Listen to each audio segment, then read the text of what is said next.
Welcome to target सरकारी नौकरी। मैं हर्षद अली। आज हमारी आधुनिक भारत मॉडर्न इंडिया की मैराथन क्लास है। प्रीवियस ईयर के पेपर्स आपने देखे होंगे, सबसे ज्यादा प्रश्न आपको मॉडर्न इंडिया के पूछे जाते हैं और इस मैराथन की आप काफी डिमांड कर रहे थे। आपसे रिक्वेस्ट है, प्लीज प्लीज वीडियो को आप एक लाइक जरूर करें यदि आपको पसंद आती है और इसको शेयर भी कीजिएगा। जो लोग इस चैनल पर पहली बार विजिट कर रहे हैं और आगामी परीक्षाओं की तैयारी के साथ हमारे साथ जुड़ना चाहते हैं, चैनल को सब्सक्राइब करके बेल आइकन जरूर प्रेस कर लें ताकि हमारी वीडियोस के नोटिफिकेशंस आपको समय से मिल सकें। इसके अलावा हमारे टेलीग्राम चैनल को ज्वाइन कर लीजिएगा, डिस्क्रिप्शन में लिंक है, अपडेट होगा उसका। और ये चैनल का व्हाट्सअप नंबर है, इसके माध्यम से भी कोई नोटिफिकेशन, कोई जानकारी या व्हाट्सअप नोट्स आप यहां से ले सकते हैं। 971788 अगेन 7881। आइए अब शुरुआत कर लेते। आधुनिक भारत इतिहास का वो हिस्सा है जिसकी शुरुआत मानी जाती है 1707 से लेकर के वर्ष 1947 भारत की आजादी तक। 1707 में अगर आप देखें, मुगल साम्राज्य चल रहा था और मुगल साम्राज्य में जो एक शासक था औरंगजेब की मृत्यु के बाद में मुगल साम्राज्य का विघटन होना शुरू हो जाता है, क्योंकि उसके बाद से कमजोर शासक आते हैं जो इस सत्ता को या मुगल शासन को एक तरीके से ठीक से नहीं चला पाते हैं। और क्योंकि मुगल साम्राज्य के समय में ही भारत में ब्रिटिश कंपनियों का आगमन हो चुका था, तो यूरोपीय का भारत में आगमन, देखो आधुनिक भारत को हम दो हिस्सों में बांट करके पढ़ेंगे। एक तो भाग 1 जिसमें ये चैप्टर्स रहेंगे, एक भाग 2 जिसमें ये चैप्टर हैं। इसलिए पहले आपको पाठ्यक्रम की रूपरेखा मैं आपको बता रहा हूं और इसको ध्यान से सुनिए, क्योंकि घटनाएं लिंक होना बहुत जरूरी है। आप सेपरेटली रटेंगे ना घटनाओं को तो कुछ नहीं होगा, आपका याद ही नहीं रहेगा आपको। तो मुगल साम्राज्य में ही यूरोपीय कंपनियां भारत में आनी शुरू हो जाती हैं। तो इसमें पहले आते हैं पुर्तगाल, फिर डच कंपनी, फिर ब्रिटिश कंपनी, फिर डैन और फ्रांसीसी कंपनी। जब ये कंपनियां भारत में आ जाती हैं तो अपने व्यापारिक क्षेत्र को बढ़ाने के लिए आपस में संघर्ष करती हैं, युद्ध करती हैं और अंततः finally British east India company इन चारों को हरा करके यहां अपने साम्राज्य की स्थापना कर देती है।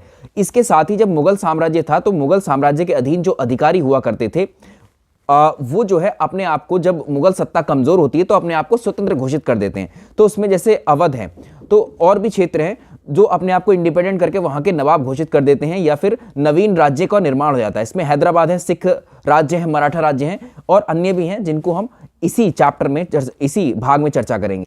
जब अंग्रेजी सत्ता यहां पर काबिज हो जाएगी, अंग्रेजी company, British east India company, तो वो भारत में आर्थिक नीति लागू कर देगी, यानी भारत से जो है पैसा निकाल करके वो यूरोप में भेजना शुरू करेगी या भारतीयों का आर्थिक शोषण शुरू करेगी। और इसी समय होगा 1857 का विद्रोह। अंग्रेजों की नीतियों से परेशान होकर के भारतीयों में विद्रोह की भावना पैदा होती है और ये विद्रोह अलग अलग जगह पर होता है, जिसको अंग्रेज सफलतापूर्वक दमन कर देते हैं। और यहीं से शुरुआत मानी जाती है कि भारतीयों में राष्ट्रवाद की भावना जागृत होती है कि इन लोगों को यहां से बाहर खदेड़ा जाए। और ये चैप्टर के बाद हम गवर्नर भारत में और गवर्नर जनरल, वायसराय आदि को इस भाग 1 में कंप्लीट करेंगे। आज जो हम कंप्लीट करेंगे वो है भाग 2, भारतीय स्वतंत्रता आंदोलन। इन दोनों हिस्सों में भी सर्वाधिक महत्वपूर्ण भारतीय राष्ट्रीय आंदोलन या इंडियन नेशनल मूवमेंट को माना जाता है। इसमें हम 1885 से लेकर के 1947 तक जितनी घटनाएं हुई हैं भारत के इतिहास में उनकी चर्चा करेंगे। 1885 में होती कांग्रेस की स्थापना, कांग्रेस की स्थापना से भारतीय स्वतंत्रता तक जितने भी घटनाक्रम है सीक्वेंस में बहुत आराम से सीखेंगे। आइए शुरुआत करते हैं। और भारतीय स्वतंत्रता आंदोलन को हम 3 चरणों में डिवाइड करके पढ़ेंगे, जिसमें पहला चरण है उदारवादी चरण, जो 1885 यानी कांग्रेस की स्थापना से शुरू होता है, 1905 तक चलता है। उग्रवादी चरण 1905 से 1919 तक। और जब गांधी जी भारतीय राजनीति में एंट्री करते हैं 1919 से 1947 तक, गांधीवादी चरण या गांधीयन फेज कहलाता है, ये एक्सट्रीमिस्ट फेज कहलाता है, ये लिबरल फेज कहलाता है या मॉडरेट फेज कहलाता है। अब भारत में भारतीय राष्ट्रीय आंदोलन की शुरुआत क्यों होती है और कैसे होती है? तो भारत में राष्ट्रीयता की भावना या राष्ट्रवाद की भावना के विकास को अगर हम देखें तो उसमें ब्रिटिश साम्राज्य की नीतियां जो थीं, वो नीतियां इस और भारतीयों का जो शोषण इन्होंने किया है आर्थिक रूप में, ये बहुत ज़्यादा रिस्पॉन्सिबल हैं। 1857 का जो स्वतंत्रता संग्राम था उसमें अंग्रेज़ों ने इस स्वतंत्रता संग्राम को पूरी तरह से दबा दिया था। और इसी संग्राम से क्या हुआ है कि भारतीयों में स्वतंत्रता प्राप्ति के लिए जो विचार थे उनको और दृढ़ बनाया इसने। इसके अलावा जो अंग्रेज थे या ब्रिटिश कंपनी थी या ब्रिटिशर्स थे, वो भारत का बहुत ज्यादा आर्थिक शोषण करते हैं, भारत का धन यूरोप भेजते थे आर्थिक क्रियाओं की मदद। इसके अलावा जो ब्रिटिश कंपनी है या ब्रिटिशर्स हैं, वो भारत में पश्चिमी संस्कृति को ज्यादा यहां पर प्रमोट कर रहे थे और अंग्रेजी शिक्षा को यहां लागू कर रहे थे, ताकि भारतीयों को ब्रिटिश कंपनी में क्लर्क के पद पर एक तरीके से बैठाया जा सके। इन सभी कारणों की वजह से भारतीयों में राष्ट्रवाद की भावना पैदा होती है और इस स्वतंत्रता आंदोलन की भी शुरुआत होती है। आइए अब बिल्कुल भारतीय राष्ट्रीय आंदोलन के पहले फेज की शुरुआत करेंगे। सबसे पहली बात देखिए, इन 3 फेजों में हम जो डिवाइड किया है, इसको पहला चरण या फर्स्ट फेज कहते हैं। इसको उदारवादी चरण या मॉडरेट फेज या लिबरल फेज के नाम से जानते हैं, जो कि 1885 से शुरू होता है, 1905 तक चलता है। तो आप ये ध्यान रखेंगे कि जो भारतीय राष्ट्रीय आंदोलन की शुरुआत है, या पहले चरण की जो शुरुआत हुई, वो शुरुआत कब से हुई? वो जब भारतीय राष्ट्रीय कांग्रेस की स्थापना हुई। इंडियन नेशनल कांग्रेस, जो आज की वर्तमान कांग्रेस पार्टी है, इसकी स्थापना वर्ष 1885 में की गई थी। इसी के साथ भारतीय राष्ट्रीय आंदोलन का पहला चरण की शुरुआत होती है। अब ऐसा क्यों हुआ? एक अंग्रेज थे, रिटायर्ड अंग्रेज अधिकारी थे, A.O. Hume, Allan Octavian Hume. इनका झुकाव थोड़ा भारतीयों की तरफ भी था, और इसके पीछे अगर आप देखेंगे, अल्टीमेटली जो ब्रिटिश अधिकारी थे, वो ये चाहते थे कि भारतीयों में जो भारतीय लोग हैं, उनकी एक एक एक्टिविटीज़ या गतिविधि से उनको जो है अवगत कराया जा सके। तो एक अंग्रेज के द्वारा स्थापना करवाई जाती है भारतीय राष्ट्रीय कांग्रेस की। अब इस कांग्रेस के अंदर अगर आप देखेंगे तो कुछ पढ़े लिखे लोगों का ग्रुप था। इसमें बड़े वकील थे, और इसमें आप कह लेंगे कि डॉक्टर्स थे, इंजीनियर थे, काफ़ी विद्वान लोग इसमें थे। तो 1885 में इन लोगों का जो ग्रुप बना, इन्हीं के ग्रुप से स्थापना हुई किसकी?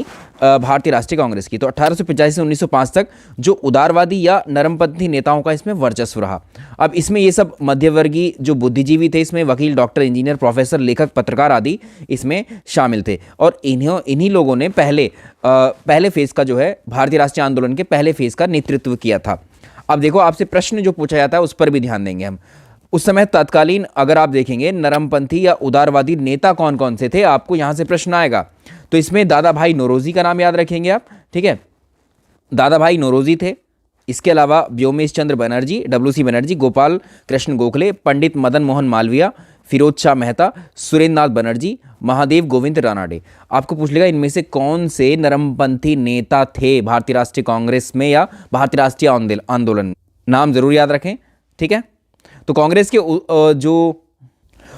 के जो नरमपंथी या उदारवादी कहे जाने वाले जो नेता थे, उसमें दादा भाई नौरोजी, सुरेंद्र नाथ बनर्जी, गोपाल कृष्ण गोखले, फिरोज शाह मेहता, मदन मोहन मालवीय और दीनशाह वचा भी थे।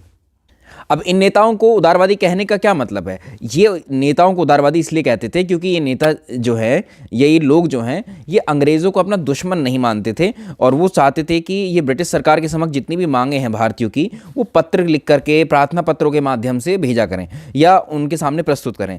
तो ये अंग्रेज़ों को शत्रु नहीं बल्कि मित्र मानते थे, इसलिए इनको लिबरल कहा गया, ठीक है? तो उदारवादी नेताओं ने अपनी मांगों को पूरा करने के लिए 1887 में भारतीय सुधार समिति भी बनाई थी। इसका वर्ष याद रखेंगे। देखो, कुछ चीज़ें मैं आपको बीच में बताता हूँ, ये चीज़ें आपको ये विषय को, टॉपिक को कनेक्ट करने के लिए होती हैं, ताकि आप भूलें ना उसको। इनको ऐसे मत लीजिएगा कि इनको हमको छोड़ना है, नहीं तो आप घटनाएं फिर रटते रह जाएंगे, उसका कोई फ़ायदा आपको होगा नहीं, ठीक है? तो अब हम आगे बात करते हैं। अब देखो, यहाँ से भारतीय राष्ट्रीय कांग्रेस की स्थापना से प्रश्न आता है। तो इसमें क्या है? देखो, भारतीय राष्ट्रीय कांग्रेस की स्थापना एक अंग्रेज अधिकारी थे, रिटायर्ड, ये थे Allan Octavian Hume, A.O. Hume short में मिलता है। 1885 में इन्होंने स्थापना की। प्रारंभ में भारतीय राष्ट्रीय कांग्रेस का नाम जो था वो भारतीय राष्ट्रीय संघ नाम था, और इसमें क्या किया?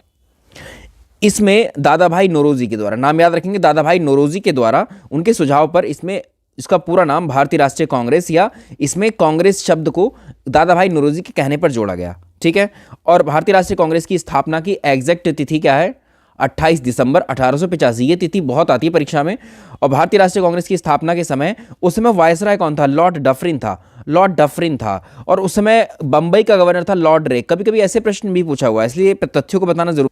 जैसे कि हमें एक बात आपको बताई थी कि लाला लाजपत राय के द्वारा वर्ष 1916 में उन्होंने यंग इंडिया में एक लेख लिखा, और उन्होंने कहा था कि कांग्रेस को लॉर्ड डफरिन के दिमाग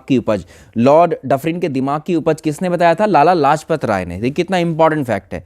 इसलिए बताया था क्योंकि अंग्रेज भारतीयों की गतिविधियों से खुद को अवगत कराना चाहते थे कि अंग्रेजों के खिलाफ कोई गतिविधि, एक्टिविटी तो नहीं हो रही है। उनकी सभी योजनाओं से वो जो है, या उन योजनाओं की जानकारी चाहते थे। इसमें 1885 में ब्रिटेन का प्रधानमंत्री ग्लैडस्टोन था, ठीक है? ग्लैडस्टोन था। अब आगे बात करेंगे। जो कांग्रेस शब्द है, इस शब्द को जो है उत्तरी अमेरिका से लिया गया है, और इसमें कांग्रेस शब्द का मतलब होता है लोगों का समूह, ठीक है? तो कांग्रेस की स्थापना की पहली जो घोषणा थी, ये 5 दिसंबर 1885 को द हिंदू पेपर समाचार पत्र में पहले प्रकाशित की गई थी। अब कांग्रेस की स्थापना हो गई तो प्रत्येक साल, हर साल इसके अधिवेशन होना शुरू होते हैं और उसमें उस साल में क्या क्या उनके उद्देश्य रहेंगे, क्या क्या टारगेट्स, गोल अचीव करने के लिए उस पर चिंता या वार्ता होती थी। अब इसमें सबसे पहले कांग्रेस का पहला अधिवेशन होता 1885 में और इसकी अध्यक्षता करने वाले थे व्योमेश चंद्र बनर्जी। अब ये पहले अधिवेशन से कुछ क्वेश्चन ज़्यादा इंपॉर्टेंट है जो पूछे जाते रहे हैं अभी तक। पहले अधिवेशन का आयोजन पहले कहाँ पर होना था? पुणे में होना था, ठीक है। तो इसको पुणे में होना था, लेकिन वहाँ पर प्लेग बीमारी फैलने की वजह से इसको जो है बंबई में आयोजित किया गया। तो कहाँ पर हुआ? कोई भी अधिवेशन का वर्ष पूछ सकता है, वर्ष ज़्यादा इंपॉर्टेंट नहीं है, उसके अध्यक्ष को ज़रूर पूछेगा और उस अधिवेशन में क्या महत्वपूर्ण कार्य किया गया इस पर वो प्रश्न पूछता है। तो 22 दिसंबर को ही बंबई के ग्वालिया टैंक नाम की एक जगह है, वहीं पर है गोकुल दास तेजपाल संस्कृत कॉलेज, इसका नाम भी पूछा हुआ है।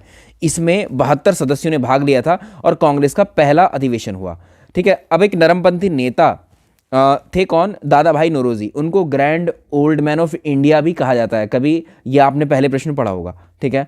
तो 1885 में देश भर के 72 प्रतिनिधियों ने बंबई में जो सभा करके भारतीय राष्ट्रीय कांग्रेस की स्थापना की, या फिर पहला आप कहेंगे पहला अधिवेशन हुआ यहाँ पर। अब हम बात करेंगे दूसरे अधिवेशन की। अब सारे अधिवेशन यहीं पढ़ लेंगे आज़ादी तक के, क्यों? अधिवेशन अलग अलग हम जब समय समय पर आएंगे आगे भी डिस्कस करेंगे। एक बार लिस्ट यहाँ पर आप समझ लीजिए। दूसरा अधिवेशन अगले ही साल होता है। शुरुआत के 4 से 5 अधिवेशन बहुत इंपॉर्टेंट है सवालों के लिहाज से। तो दूसरा अधिवेशन 1886 में होता है, दादा भाई नौरोजी इसकी अध्यक्षता करते हैं और दादा भाई नौरोजी को ही अभी आपसे हमने बताया था कि ये grand old man of India कहे जाते हैं। ये नरमपंथी नेता थे, ठीक है। तो नौरोजी जो है एक व्यवसायी, एक प्रचारक मान लीजिए, ये लंदन में रहा करते थे, ठीक है, और कुछ समय के लिए ब्रिटिश संसद के सदस्य भी रहे थे ये। तो दादा भाई नौरोजी ये पारसी थे और प्रथम पारसी अध्यक्ष बनते हैं किसके? इंडियन नेशनल कांग्रेस के। तीसरा अधिवेशन 1887 में होता है और ये भी इंपॉर्टेंट है, ये अधिवेशन मद्रास में होता है। देखिए, दूसरा अधिवेशन कलकत्ता में हुआ, पहला बंबई, दूसरा कलकत्ता, तीसरा मद्रास, और इसकी अध्यक्षता करते हैं बदरुद्दीन तैयब जी। बदरुद्दीन तैयब जी ये पहले ऐसे मुस्लिम हुए जो कांग्रेस के अध्यक्ष बने, ये प्रश्न बहुत आता है। चौथा अधिवेशन 1888 में हुआ इलाहाबाद के अंदर और इसमें जो है कोई पहले अंग्रेज व्यक्ति को इसका अध्यक्ष बनाया गया। जॉर्ज यूले को प्रथम यूरोपीय अध्यक्ष बनाया गया। ये इसको कांग्रेस का प्रथम विदेशी अध्यक्ष भी कहा जाता है। इस पर प्रश्न आया है। तो कांग्रेस के और भी ऐसे अंग्रेज थे जो अध्यक्ष बने बाद में, जैसे विलियम वेडरवन था जो कि 5वें अधिवेशन 1889 में होगा बंबई में। इसकी अध्यक्षता विलियम वेडरवन करेगा और 1888 वाले की जॉर्ज यूले ने की थी। और इसमें देखिए अल्फ्रेड वेब ने भी की थी, हेनरी कॉटन ने भी आगे की थी। देखो, बहुत दिल से और बहुत अच्छे से बता रहे हैं, इसको कोई जल्दबाजी नहीं कर रहे हैं इसमें एकदम, ठीक है, क्योंकि मैंने कुछ क्लासेस में हमने पीछे दिया था, कुछ क्लासेस में हमने थोड़े चैप्टर्स को जल्दी जल्दी किया था, तो आप लोगों ने कमेंट किया कि थोड़ा जल्दी हो गया उसमें।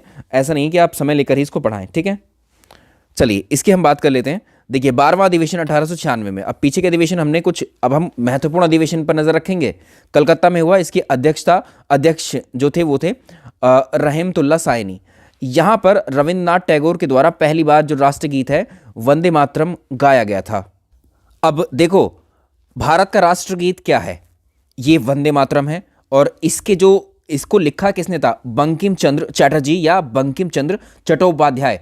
इन्होंने संस्कृत बांग्ला भाषा को मिक्स करके इसको लिखा था 1882 में। वर्ष 1882 में ये गीत जो है उनके उपन्यास आनंद मठ में जो है प्रकाशित हुआ था।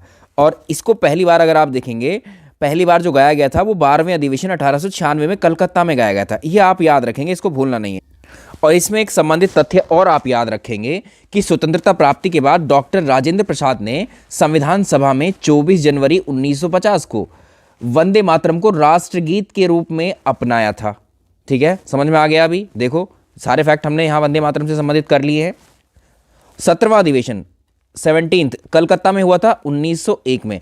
दिनशा ई वाचा के द्वारा इसकी अध्यक्षता की गई थी और गांधी जी पहली बार कांग्रेस के मंच पर आए थे। गांधी जी ने अध्यक्षता नहीं की थी, पहली बार कांग्रेस के मंच पर वो आए थे।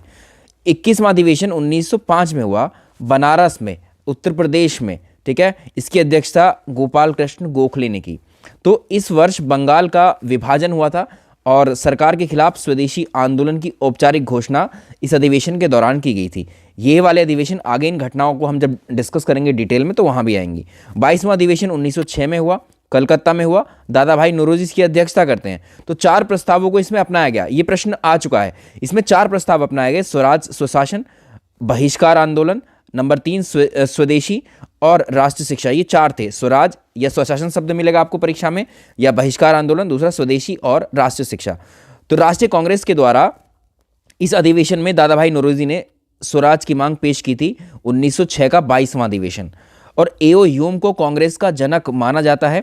इन्होंने 1885-1906 तक उसके महासचिव के रूप में कार्य किया। अब आपसे पूछता है कि भारतीय राष्ट्रीय कांग्रेस के संस्थापक कौन थे?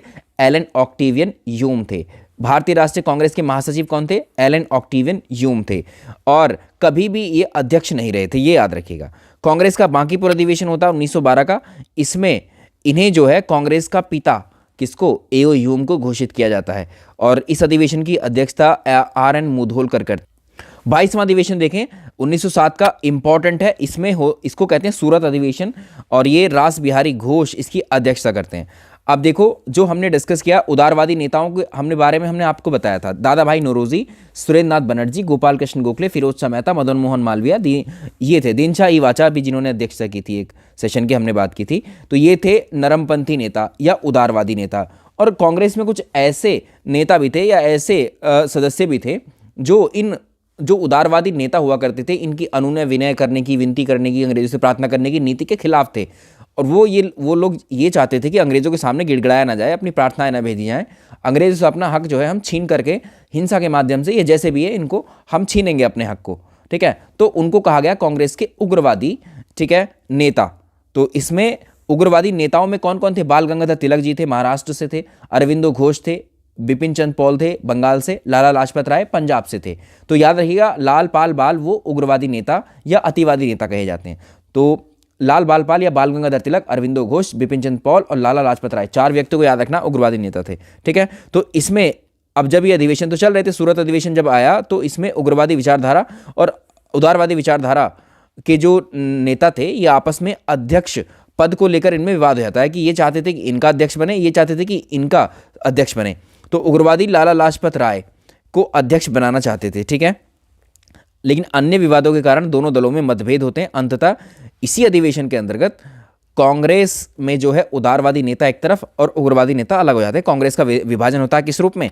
उदारवादी नेताओं के रूप में और उग्रवादी, यानी उदारवादी को कहा गया नरम दल, उग्रवादी को कहा गया गरम दल। आई होप समझ में आ गया होगा इनका ओरिजिन भी आपको। 26वां अधिवेशन 1911 बहुत ही इंपॉर्टेंट है, मार्क करें इसको। बिशन नारायण ने इसकी अध्यक्षता की थी इस अधिवेशन की। और कांग्रेस के अधिवेशन में पहली बार राष्ट्रगान जन गण मन गण गाया गया, ठीक है, याद रहेगा। अगला इंपॉर्टेंट 31वां अधिवेशन 1916 में हुआ, लखनऊ में। अंबिका चरण मजूमदार ने इसकी अध्यक्षता की थी। तो कांग्रेस के जो 2 गुट थे, अभी पीछे गुट जो हुए हैं, 1907 में इनका विभाजन हो गया था। 1916 में आकर के दोनों गुट, नरमपंथी और गरमपंथी, इनके बीच में मिलन होता है, ये एक हो जाते हैं फिर से। और इसमें राजनीतिक सहमति बनाने के लिए इधर कांग्रेस और मुस्लिम लीग, ये दोनों पार्टी थी, इनके बीच में एक समझौता होता है, इसको लखनऊ समझौता कहते हैं। अब इसमें 2 इवेंट हुए। 31वें अधिवेशन में 1916 में लखनऊ में जो हुआ था, इसकी अध्यक्षता अंबिका चरण मजूमदार ने की थी। इसमें एक तो नरमपंथी और गरमपंथी दल दोनों का मिलन हुआ था। इसके अलावा कांग्रेस और मुस्लिम लीग के बीच में भी समझौता हुआ था, इसलिए इसको इंपॉर्टेंट माना जाता है। और यहाँ से प्रश्न बहुत उठता है। 32वां अधिवेशन 1917 में हुआ कलकत्ता में। अब ये भी इंपॉर्टेंट है क्योंकि इस अधिवेशन की अध्यक्षता पहली बार कोई महिला करती हैं। तो महिला थी एनी बेसेंट। तो एनी बेसेंट कांग्रेस की पहली महिला अध्यक्ष बनती हैं, या कांग्रेस की प्रथम विदेशी महिला अध्यक्ष बनती हैं, ये भारतीय नहीं। चलिए आगे बात करते हैं। अब देखिए 33वां अधिवेशन, 33वें अधिवेशन को जो है 1918 में बंबई में हुआ था, और ये विशेष अधिवेशन था। इसकी अध्यक्षता सैयद हसन इमाम के द्वारा की गई थी। अब इसमें जो मॉन्टेग्यू चैम्सफोर्ड सुधार योजना थी, इस पर विचार विमर्श करने के लिए ये अधिवेशन बुलाया गया था, ऐसे पूछ लेता है। 34वां अधिवेशन 1919 में हुआ अमृतसर में। तो इसकी अध्यक्षता मोतीलाल नेहरू करते हैं। और कांग्रेस ने जो है खिलाफत आंदोलन को इसमें समर्थन दिया था। आगे हम बात करेंगे। खिलाफत आंदोलन 1920 में शुरू हुआ था। 35वें अधिवेशन को 1920 में किया गया। नागपुर का अधिवेशन था, ये वीर राघवाचारी ने किया था, और मोहम्मद अली जिन्ना ने कांग्रेस को लेफ्ट किया था।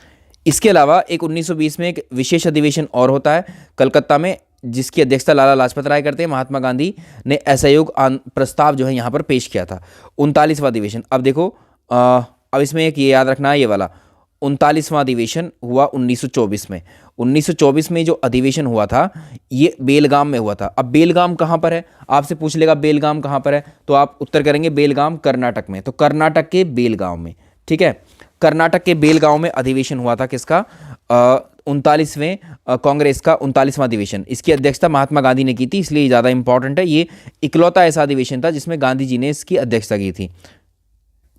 अगला देखेंगे 40वां अधिवेशन 1925 में हुआ कानपुर में। तो इसकी अध्यक्षता किसने की थी, सरोजनी नायडू ने की थी। अब एक महिला हो गई एनी बेसेंट, दूसरी हो गई सरोजनी नायडू। तो सरोजनी नायडू कांग्रेस की, ये हालांकि भारतीय थी, तो ये प्रथम भारतीय महिला अध्यक्ष हुई कांग्रेस की और दूसरी महिला हुई कांग्रेस के, ठीक है, अध्यक्ष के रूप में। देखो पहली महिला खाली पूछेगा, अगर पहली महिला अध्यक्ष जिन्होंने कांग्रेस की अध्यक्षता की वो एनी बेसेंट रहेंगी, ठीक है, और पहली प्रथम भारतीय महिला अध्यक्ष तो ये सरोजनी नायडू रहेंगी, क्योंकि वो तो विदेशी थी ना, एनी बेसेंट। 43वां अधिवेशन 1928 में हुआ कलकत्ता में, मोतीलाल नेहरू ने अध्यक्षता की थी। अब यहाँ पर जो है अखिल भारतीय युवा कांग्रेस का गठन होता है, इसके अध्यक्ष बनते हैं पंडित जवाहरलाल नेहरू। एक और कांग्रेस बन जाती है, अखिल भारतीय युवा कांग्रेस। 44वां अधिवेशन होता है लाहौर में, इसके अध्यक्ष हैं पंडित जवाहरलाल नेहरू। 1929 का अधिवेशन, ये इंपॉर्टेंट है, मार्क करके चलिए। यहाँ पर पूर्ण स्वराज का प्रस्ताव पेश किया जाता है और पूर्ण स्वराज को ही राष्ट्रीय आंदोलन का लक्ष्य भी घोषित करते हैं और पूर्ण स्वतंत्रता के लिए सविनय अवज्ञा आंदोलन शुरू किया गया। अब यहाँ पर तय किया गया था, इस वाले अधिवेशन में जो तय किया गया उसको भी आप जानिए, क्योंकि प्रश्न बहुत आता है। ये हमने आपको पढ़ाया भी था संविधान में। 26 जनवरी को जो है स्वतंत्रता दिवस के रूप में मनाए जाने की भी घोषणा की गई, ठीक है। अगला देखेंगे 45वां अधिवेशन 1931 में होता कराची में, सरदार वल्लभ भाई पटेल इसकी अध्यक्षता करते हैं। तो मौलिक अधिकार और राष्ट्रीय आर्थिक कार्यक्रम पर संकल्प इसमें लिया जाता है और यहाँ से आप इतना ही याद रख सकते हैं। 54वां अधिवेशन फैजपुर में हुआ था, फैजपुर महाराष्ट्र में है, अध्यक्षता पंडित जवाहरलाल नेहरू करते हैं। यह ऐसा अधिवेशन जो किसी गांव में किया गया था पहली बार। इसके अलावा 51वां अधिवेशन था हरिपुरा में होता है, इसको मार्क करिए। हरिपुरा कहाँ पर है, गुजरात में। बेलगाम कहाँ पर है, कर्नाटक में। हरिपुरा कहाँ है, गुजरात में। इसकी अध्यक्षता प्रथम बार करते हैं सुभाष चंद्र बोस जी। तो सुभाष चंद्र बोस पहली बार अध्यक्ष बनते हैं, ये इंपॉर्टेंट क्वेश्चन है, ये आता है प्रश्न। और जवाहरलाल नेहरू के नेतृत्व में यहाँ पर राष्ट्रीय योजना समिति का भी गठन किया जाता है। 52वां अधिवेशन देखें, 52वां अधिवेशन होता है त्रिपुरी में, ये भी इंपॉर्टेंट है, 1939 में, ये वर्ष याद रखिएगा। और इस त्रिपुरी कहाँ पर है, जबलपुर। जबलपुर कहाँ पर है, मध्य प्रदेश, ठीक है। त्रिपुरी, हरिपुरा, ठीक है, त्रिपुरी, हरिपुरा, ये आप याद रखेंगे। बेलगाम, तीनों जगहों को पूछता है कि कहाँ पर कौन सी जगह है, और इनके अध्यक्षों को तो पूछता ही है। सुभाष चंद्र बोस अध्यक्ष पद के लिए यहाँ पर चुने जाते हैं त्रिपुरी अधिवेशन के लिए, लेकिन वे इस्तीफा दे देते हैं यहाँ पर। और जब वो इस्तीफा दे देते हैं तो त्रिपुरी अधिवेशन में उनके स्थान पर डॉक्टर राजेंद्र प्रसाद को अध्यक्ष बनाया जाता है। और बाद में 1939 में जो सुभाष चंद्र बोस जी थे वो फॉरवर्ड ब्लॉक की स्थापना करते हैं। इसके अलावा देखें 53वां अधिवेशन रामगढ़ में होता है, अध्यक्षता इसकी मौलाना अबुल कलाम आज़ाद करते हैं। अब इनके नाम पर प्रश्न याद रखिएगा, 1940 में ये अध्यक्ष बनते हैं, 1941 में अगले वर्ष कोई सेशन नहीं होता, 1945 तक कोई भी सेशन नहीं होता है, ठीक है। तो अबुल कलाम जब यहाँ 40 में बने थे तो 41, 42, 43, 44, 45 तक, यानी 6 वर्षों तक ये सर्वाधिक समय तक कांग्रेस के अध्यक्ष रहते हैं। ये सवाल आता है कि सर्वाधिक समय तक कांग्रेस का अध्यक्ष कौन रहा, वो थे मौलाना अबुल कलाम आज़ाद। लेकिन एक प्रश्न और आता है, सबसे ज़्यादा बार अध्यक्षता किसी अधिवेशन की किसने की, वो थे पंडित जवाहरलाल नेहरू। तो दोनों उत्तरों का आपको फर्क मालूम होना चाहिए। आगे देखेंगे, आगे देखिए 1940 का अधिवेशन था, ये मेरठ में हुआ था और ये अधिवेशन आज़ादी के पहले हुआ था। आज़ादी 47 में मिली, तो ये देखिए 1940 में ये मेरठ का अधिवेशन था जिसमें जेबी कृपलानी अध्यक्ष बनते हैं। तो आज़ादी के पहले आखिरी अधिवेशन जेबी कृपलानी स्वतंत्रता के समय कांग्रेस के अध्यक्ष थे। तो आज़ादी के पहले भी यही थे और 1947 में भी यही थे, ठीक है। दोनों प्रश्न आपको छोड़ने नहीं है। 52वां हो चुका है। 55वां अधिवेशन 1948 में होता है, आज़ादी के बाद का। आज़ादी के बाद का कांग्रेस का अधिवेशन जयपुर में होता है, इसकी अध्यक्षता पट्टाभी सीतारामैया करते हैं और ये प्रश्न भी आ चुका है। इसी के साथ अब हमारा सेकंड फेज हो जाता है। देखो कांग्रेस की हमें वो बतानी ज़रूरी थी, ठीक है, उनको आप याद रखेंगे। आगे देखिए, उग्रवादी चरण या एक्सट्रीमिस्ट फेज की शुरुआत होती है 1905 में। तो उदारवादियों के लंबे प्रयत्न के बावजूद जब मौलिक रूप में कुछ भी हासिल नहीं हुआ तो कांग्रेस के भीतर एक नया गुट तैयार हो गया था। उदारवादियों की नीति का काफ़ी आलोचक था और ये दल आगे आता इस चरण में। जैसे ही चरण आगे आया तो इसको गरम दल का चरण कहा गया, ठीक है। तो गरम दल के नेता कौन कौन से थे, देखो हमने नरम दल के नेता पढ़े, सुरेंद्र नाथ बनर्जी, गोपाल कृष्ण गोखले, फिरोज शाह मेहता और भी हमने डिस्कस किए थे, जैसे दादा भाई नौरोजी भी थे, ठीक है, और सुरेंद्रनाथ बनर्जी भी थे, वो भी थे। तो इसमें गरम दल के नेता कौन कौन हुए? बाल गंगाधर तिलक, बिपिन चंद्र पॉल और लाला लाजपत राय, अरविंदो घोष, ठीक है, ये नाम आपको याद रखने चाहिए, ऐसे प्रश्न पूछ लेता है। तो इन नेताओं ने जो डिसाइड किया कि स्वराज प्राप्ति के लिए इन्होंने अपना प्रमुख लक्ष्य और उद्देश्य बनाया। इन्होंने कहा कि अंग्रेज़ों को भारत से भगाने के लिए शक्ति और हिंसा का उपयोग करना चाहिए हमें। उनका विश्वास था कि भारतीयों की मुक्ति और स्वयं के प्रयत्नों से ही होगी, अंग्रेजों की कृपा से नहीं होगी, उनके आगे हाथ जोड़ने से नहीं होगी। देखो कैसे फेज में बदल गया। तो यहीं पर एक नारा दिया जाता है। तो तिलक साहब का एक नारा है कि स्वराज मेरा, बाल गंगाधर तिलक साहब कहते हैं कि उन्होंने नारा लगाया कि स्वराज मेरा जन्मसिद्ध अधिकार है और इसे मैं लेकर के रहूँगा, ठीक है। तो इन्होंने क्या किया? उग्रवादियों ने सबसे पहला अपना लक्ष्य को प्राप्त करने के लिए इन्होंने जो विदेशी सामान था, जो विदेशी सामान यूरोप से बनकर भारत में बेचा जाता था, उन दुकानों पर जाकर उस बहिष्कार करना शुरू किया, स्वदेशी अपनाने पर बल दिया और भारत की हमारी अपनी शिक्षा पर बल दिया।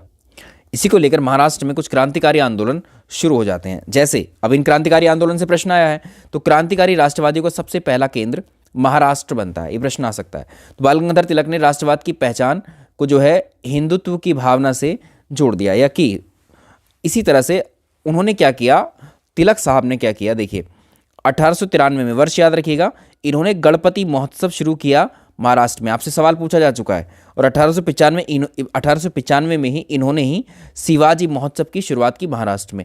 तो तिलक साहब कहाँ से संबंधित थे? याद रखिएगा, बाल गंगाधर तिलक जो है महाराष्ट्र से संबंधित थे या महाराष्ट्र से थे, और महाराष्ट्र में ही इन्होंने गणपति महोत्सव 1893 में शुरू किया और इन्होंने शिवाजी महोत्सव, तो गणपति और शिवाजी महोत्सव ये दो इन्होंने शुरू किए थे महाराष्ट्र। इसके अलावा व्यायाम मंडल, दामोदर हरि चापेकर और बालकृष्ण हरि चापेकर, चापेकर नाम सुनेंगे तो इनको चापेकर बंधु कहते हैं, दोनों भाई थे ये। तो चापेकर बंधु में कौन कौन थे? दामोदर हरि चापेकर, बालकृष्ण हरि चापेकर। इन्होंने मिलकर के 1896-97 में महाराष्ट्र में पूना में ही व्यायाम मंडल की स्थापना की। याद रहेगा, ऐसे प्रश्न बहुत आते हैं। तो पूना में 22 जून 1897 को जो है हीरक जयंती समारोह से लौटते हुए पूना का एक फ्लैग कमिश्नर था मिस्टर रैंड, ठीक है, मिस्टर रैंड, और उनका एक साथी था लेफ्टिनेंट एरस्ट, इसकी हत्या कर देते हैं चापेकर बंधु। ये इवेंट हमें बताना जरूरी है ताकि आपको याद रहे, क्योंकि इवेंट पर प्रश्न पूछा हुआ है प्रीवियस ईयर में। उसको मैं कराऊंगा आपको तो क्लियर हो जाएगा, मतलब क्वेश्चन कराऊंगा आप, ये तो अभी यहीं क्लियर हो जाएगा। क्वेश्चन कराएंगे तब आपको समझ में आएगा कि हाँ देखो जितना हमने पढ़ा है अभी वो सब हमने कैसे क्रम में दिया है आपको, ठीक है।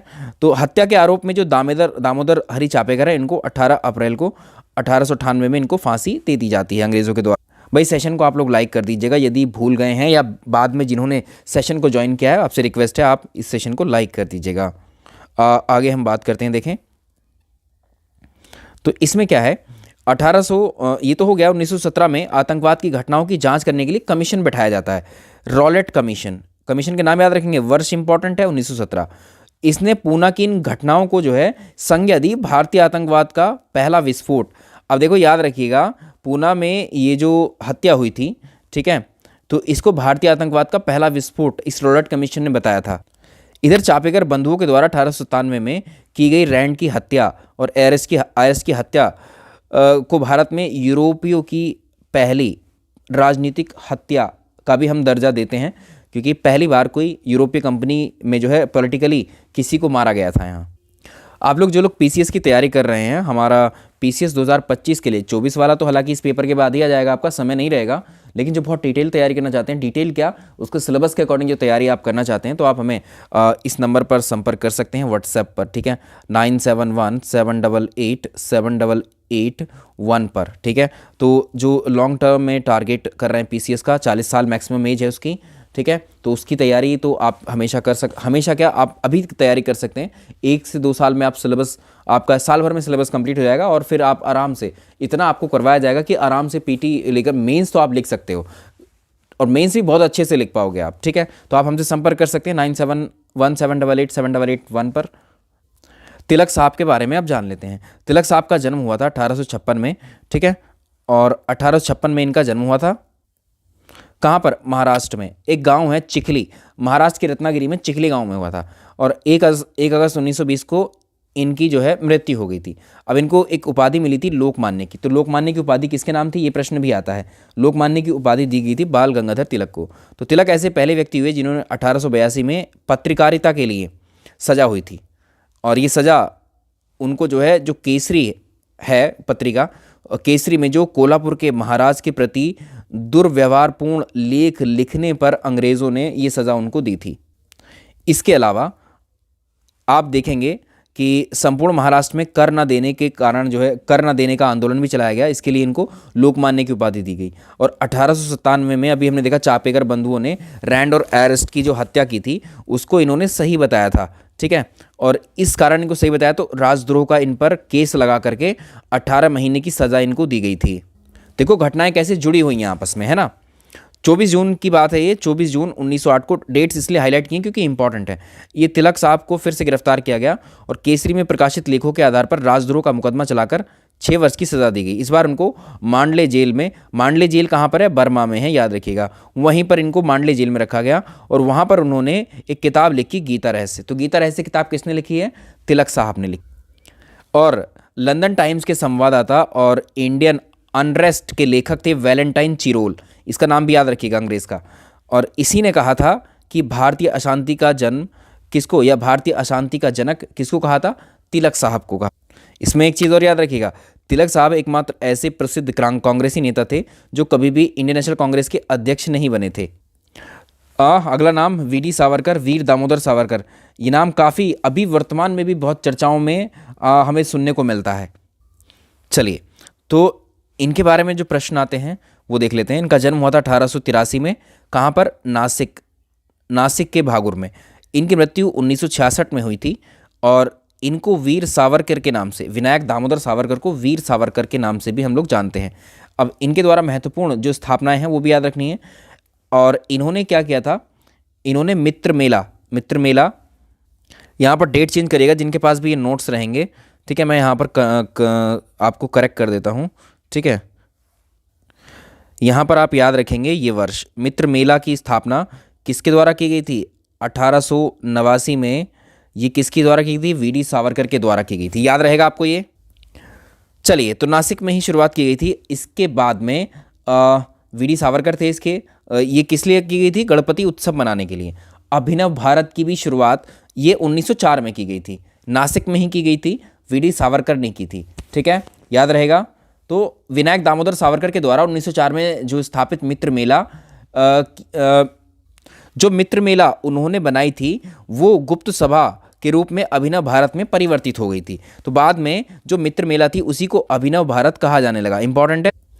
इसके साथ ही, ठीक है, तो अभिनव भारत की शाखाएं महाराष्ट्र के अलावा कर्नाटक और मध्य प्रदेश में भी स्थापित की गई थी बाद में। तो अभिनव भारत में जो पांडुरंग महादेव वापट हैं, इनको रूसी क्रांतिकारियों से बम बनाने की कला सीखने के लिए भी पेरिस भेजा गया था। अब एक चीज़ और याद रखेंगे हम लोग कि हिंदू राष्ट्रवाद की राजनीति, जो विचारधारा है हिंदुत्व की, उसका श्रेय जो है सावरकर को जाता है, वीर सावरकर।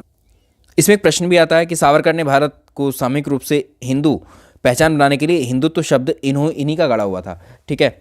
तो हिंदुत्व शब्द की विचारधारा या हिंदुत्व शब्द किसने दिया था, ये वीर सावरकर ने दिया। अब देखो, ये तो हमने पढ़ लिया। अब दूसरा जो होता है फेज, सेकंड फेज में होता है बंगाल का विभाजन। देखो, राष्ट्रीय आंदोलन के लक्ष्यों को अगर आप देखेंगे, राष्ट्रीय आंदोलन के लक्ष्यों और तरीकों को प्रभावित करने और राष्ट्रीय आंदोलन की दिशा को बदलने के लिए बंगाल विभाजन ने सबसे प्रभावकारी भूमिका निभाई। अंग्रेज ये चीज़ समझ चुके थे पहले ही, क्योंकि जो बंगाल है, बंगाल उस समय राष्ट्रीय चेतना या राष्ट्रवाद की भावना का केंद्र बिंदु बंगाल था उस समय। तो इसी चेतना को नष्ट करने के लिए अंग्रेज़ों ने कर्जन के रूप में, या कर्जन ने जो है बंगाल विभाजन का प्लान बनाया और बंगाल को विभाजित कर दिया। तो बंगाल विभाजन में आपसे पूछेगा कि बंगाल के विभाजन का आधार क्या था, तो बंगाल के विभाजन को धार्मिक आधार पर उसने विभाजित किया। उसने बताया तो लोगों को कुछ और था, भारत की जनता को, कि प्रशासनिक दृष्टि से बहुत बड़ा राज्य है, ठीक है, क्षेत्र है, तो इसलिए हम उसको विभाजन कर रहे हैं। लेकिन एक्चुअली वो समझ चुका था कर्जन की यहाँ पर जो है राष्ट्रीय चेतना ज़्यादा विद्यमान है, ठीक है, यहीं केंद्र बिंदु बना हुआ है राष्ट्रवाद का और यहीं से लोग उठ रहे हैं अंग्रेज़ों के खिलाफ। तो इसलिए बंगाल को विभाजित कर दो, एक हिस्से में ज़्यादा मुस्लिम कर दिए, एक हिस्से में कम एक हिस्से में ज़्यादा मुस्लिम कर दिए, एक हिस्से में ज़्यादा हिंदू कर दिए, और जहाँ ज़्यादा हिंदू थे वहाँ कम मुस्लिम किए, ठीक है, और जहाँ ज़्यादा मुस्लिम थे वहाँ कम हिंदू किए, ठीक है। इस तरह से उसने डिवाइड कर दिया। तो उस समय बंगाल जो है भारत का सबसे बड़ा प्रांत था, और बिहार आज का और उड़ीसा जो उसी में शामिल हुआ करते थे। तो अंग्रेज़ों ने जो बहानेबाजी बताई उसके अकॉर्डिंग बंगाल विभाजन लॉर्ड कर्जन के द्वारा 1905 में किया गया था। लॉर्ड कर्जन कांग्रेस और स्वतंत्रता आंदोलन को दुर्बल बनाना चाहता था, और इसलिए उसने मुस्लिम संप्रदायवाद को उभारना सही समझा। अब देखो एक प्रश्न आया आपको यहाँ पर कि बंगाल विभाजन की घटना या बंगाल विभाजन का निर्णय की घोषणा कब हुई थी? तो 20 जुलाई 1905 को बंगाल के विभाजन की घोषणा कर दी गई थी। बंगाल के विभाजन के बाद बंगाल कैसा दिखेगा? तो बंगाल को दो हिस्सों में बांटा, ये बंगाल मान लीजिए, इसके दो हिस्से किए, तो एक हिस्सा इसका पश्चिमी हिस्सा हो गया, ये पूर्वी हिस्सा हो गया, और पश्चिम बंगाल में पश्चिमी हिस्से को पश्चिम बंगाल कहा गया और इसको पूर्वी बंगाल ही कहा गया। ये नया प्रांत यहाँ से क्रिएट किया गया था। अब इसमें देखो पश्चिम बंगाल में बंगाल था, आज का बिहार और उड़ीसा। तो ये हिंदू बाहुल्य क्षेत्र बनाया कर्जन ने जानबूझ करके। यहाँ पर हिंदू मेजॉरिटी को रखा और कुछ संख्या में मुसलमानों को भी रखा, और इसकी राजधानी थी कलकत्ता। आपसे यहाँ से प्रश्न पूछ सकता है। इसके अलावा पूर्वी बंगाल में जो असम है और पूर्वी बंगाल, बंगाल का हिस्सा पूर्वी बंगाल और असम मिलाकर के ये मुस्लिम बाहुल्य क्षेत्र था, और इसमें कम हिंदुओं को रखा। इसकी राजधानी ढाका को बनाया, इसलिए रखा ताकि वहाँ पर मुस्लिम संप्रदायवाद या किसी भी तरह से संप्रदायवाद को बढ़ावा दें और आपस में ही लड़वाएं। तो इस घटना से संबंधित जितनी तिथियां हैं वो आपको याद रखनी है। बंगाल विभाजन के विरोध में क्या हुआ? 7 अगस्त 1905 को कलकत्ता के टाउन हॉल में एक स्वदेशी आंदोलन की घोषणा की गई, इंपॉर्टेंट है, और यहीं पर बहिष्कार प्रस्ताव भी पारित हुआ। 16 अक्टूबर 1905 को बंगाल विभाजन की जब घोषणा प्रभावी कब हुई? बंगाल विभाजन की 16 अक्टूबर को। तो इसका विरोध हुआ और यहीं पर बंग भंग विरोधी आंदोलन शुरू हुआ। तो इसके विरोध में देखो, बंगाल विभाजन के विरोध में बंग भंग विरोधी आंदोलन शुरू हुआ, और 16 अक्टूबर 1905 को शोक दिवस के रूप में मनाया गया, जिस दिन ये घोषणा कर दी गई थी, मतलब जिस दिन बंगाल विभाजन लागू हुआ था। और ऐसा करने पर रविंद्रनाथ टैगोर जी ने एक सुझाव दिया और इस दिन को जन एकता और मैत्री दिवस या राखी दिवस के रूप में मनाया गया। इस दिन सबको जो है राखियां बांधी गई एक दूसरे को। बंगाल विभाजन को समाप्त करने के लिए आरंभ किए गए आंदोलन के दौरान संघर्ष के नए तरीके अपनाए गए, जिसमें स्वदेशी और बहिष्कार का तरीका अपनाया गया। तो याद रखिएगा कि जो बंगाल विभाजन हुआ था, बंगाल विभाजन के विरोध में कौन से आंदोलन आए? स्वदेशी और बहिष्कार मूवमेंट, ये आपको याद रखना है। तो स्वदेशी में क्या था? संघर्ष के दौरान देश में जो उत्पादित वस्तुएं हैं उनको यूज किया जाएगा। बहिष्कार जो किया गया था वो विदेशी वस्तुओं को त्यागने के लिए किया गया था। आगे देखें, स्वदेशी माल की सप्लाई के लिए बहुत सारे स्वदेशी स्टोर्स भी खोले गए। तो बंगाल यहाँ पर क्या है? बंगाल केमिकल स्टोर्स की स्थापना की गई आचार्य प्रफुल्ल चंद्र के द्वारा। राष्ट्रीय शिक्षा के लिए अगर आप देखेंगे तो रंगपुर नेशनल स्कूल की स्थापना की गई। राष्ट्रीय शिक्षा परिषद भी बनाई गई, ठीक है, 1905 में। 1906 में बंगाल नेशनल कॉलेज और स्कूल की भी स्थापना की गई। प्रिंसिपल बनाए गए थे अरविंदो घोष यहाँ के। और 15 अगस्त 1906 को सदगुरु जो दास बनर्जी हैं, इन्हें राष्ट्रीय शिक्षा परिषद की स्थापना इन्होंने की।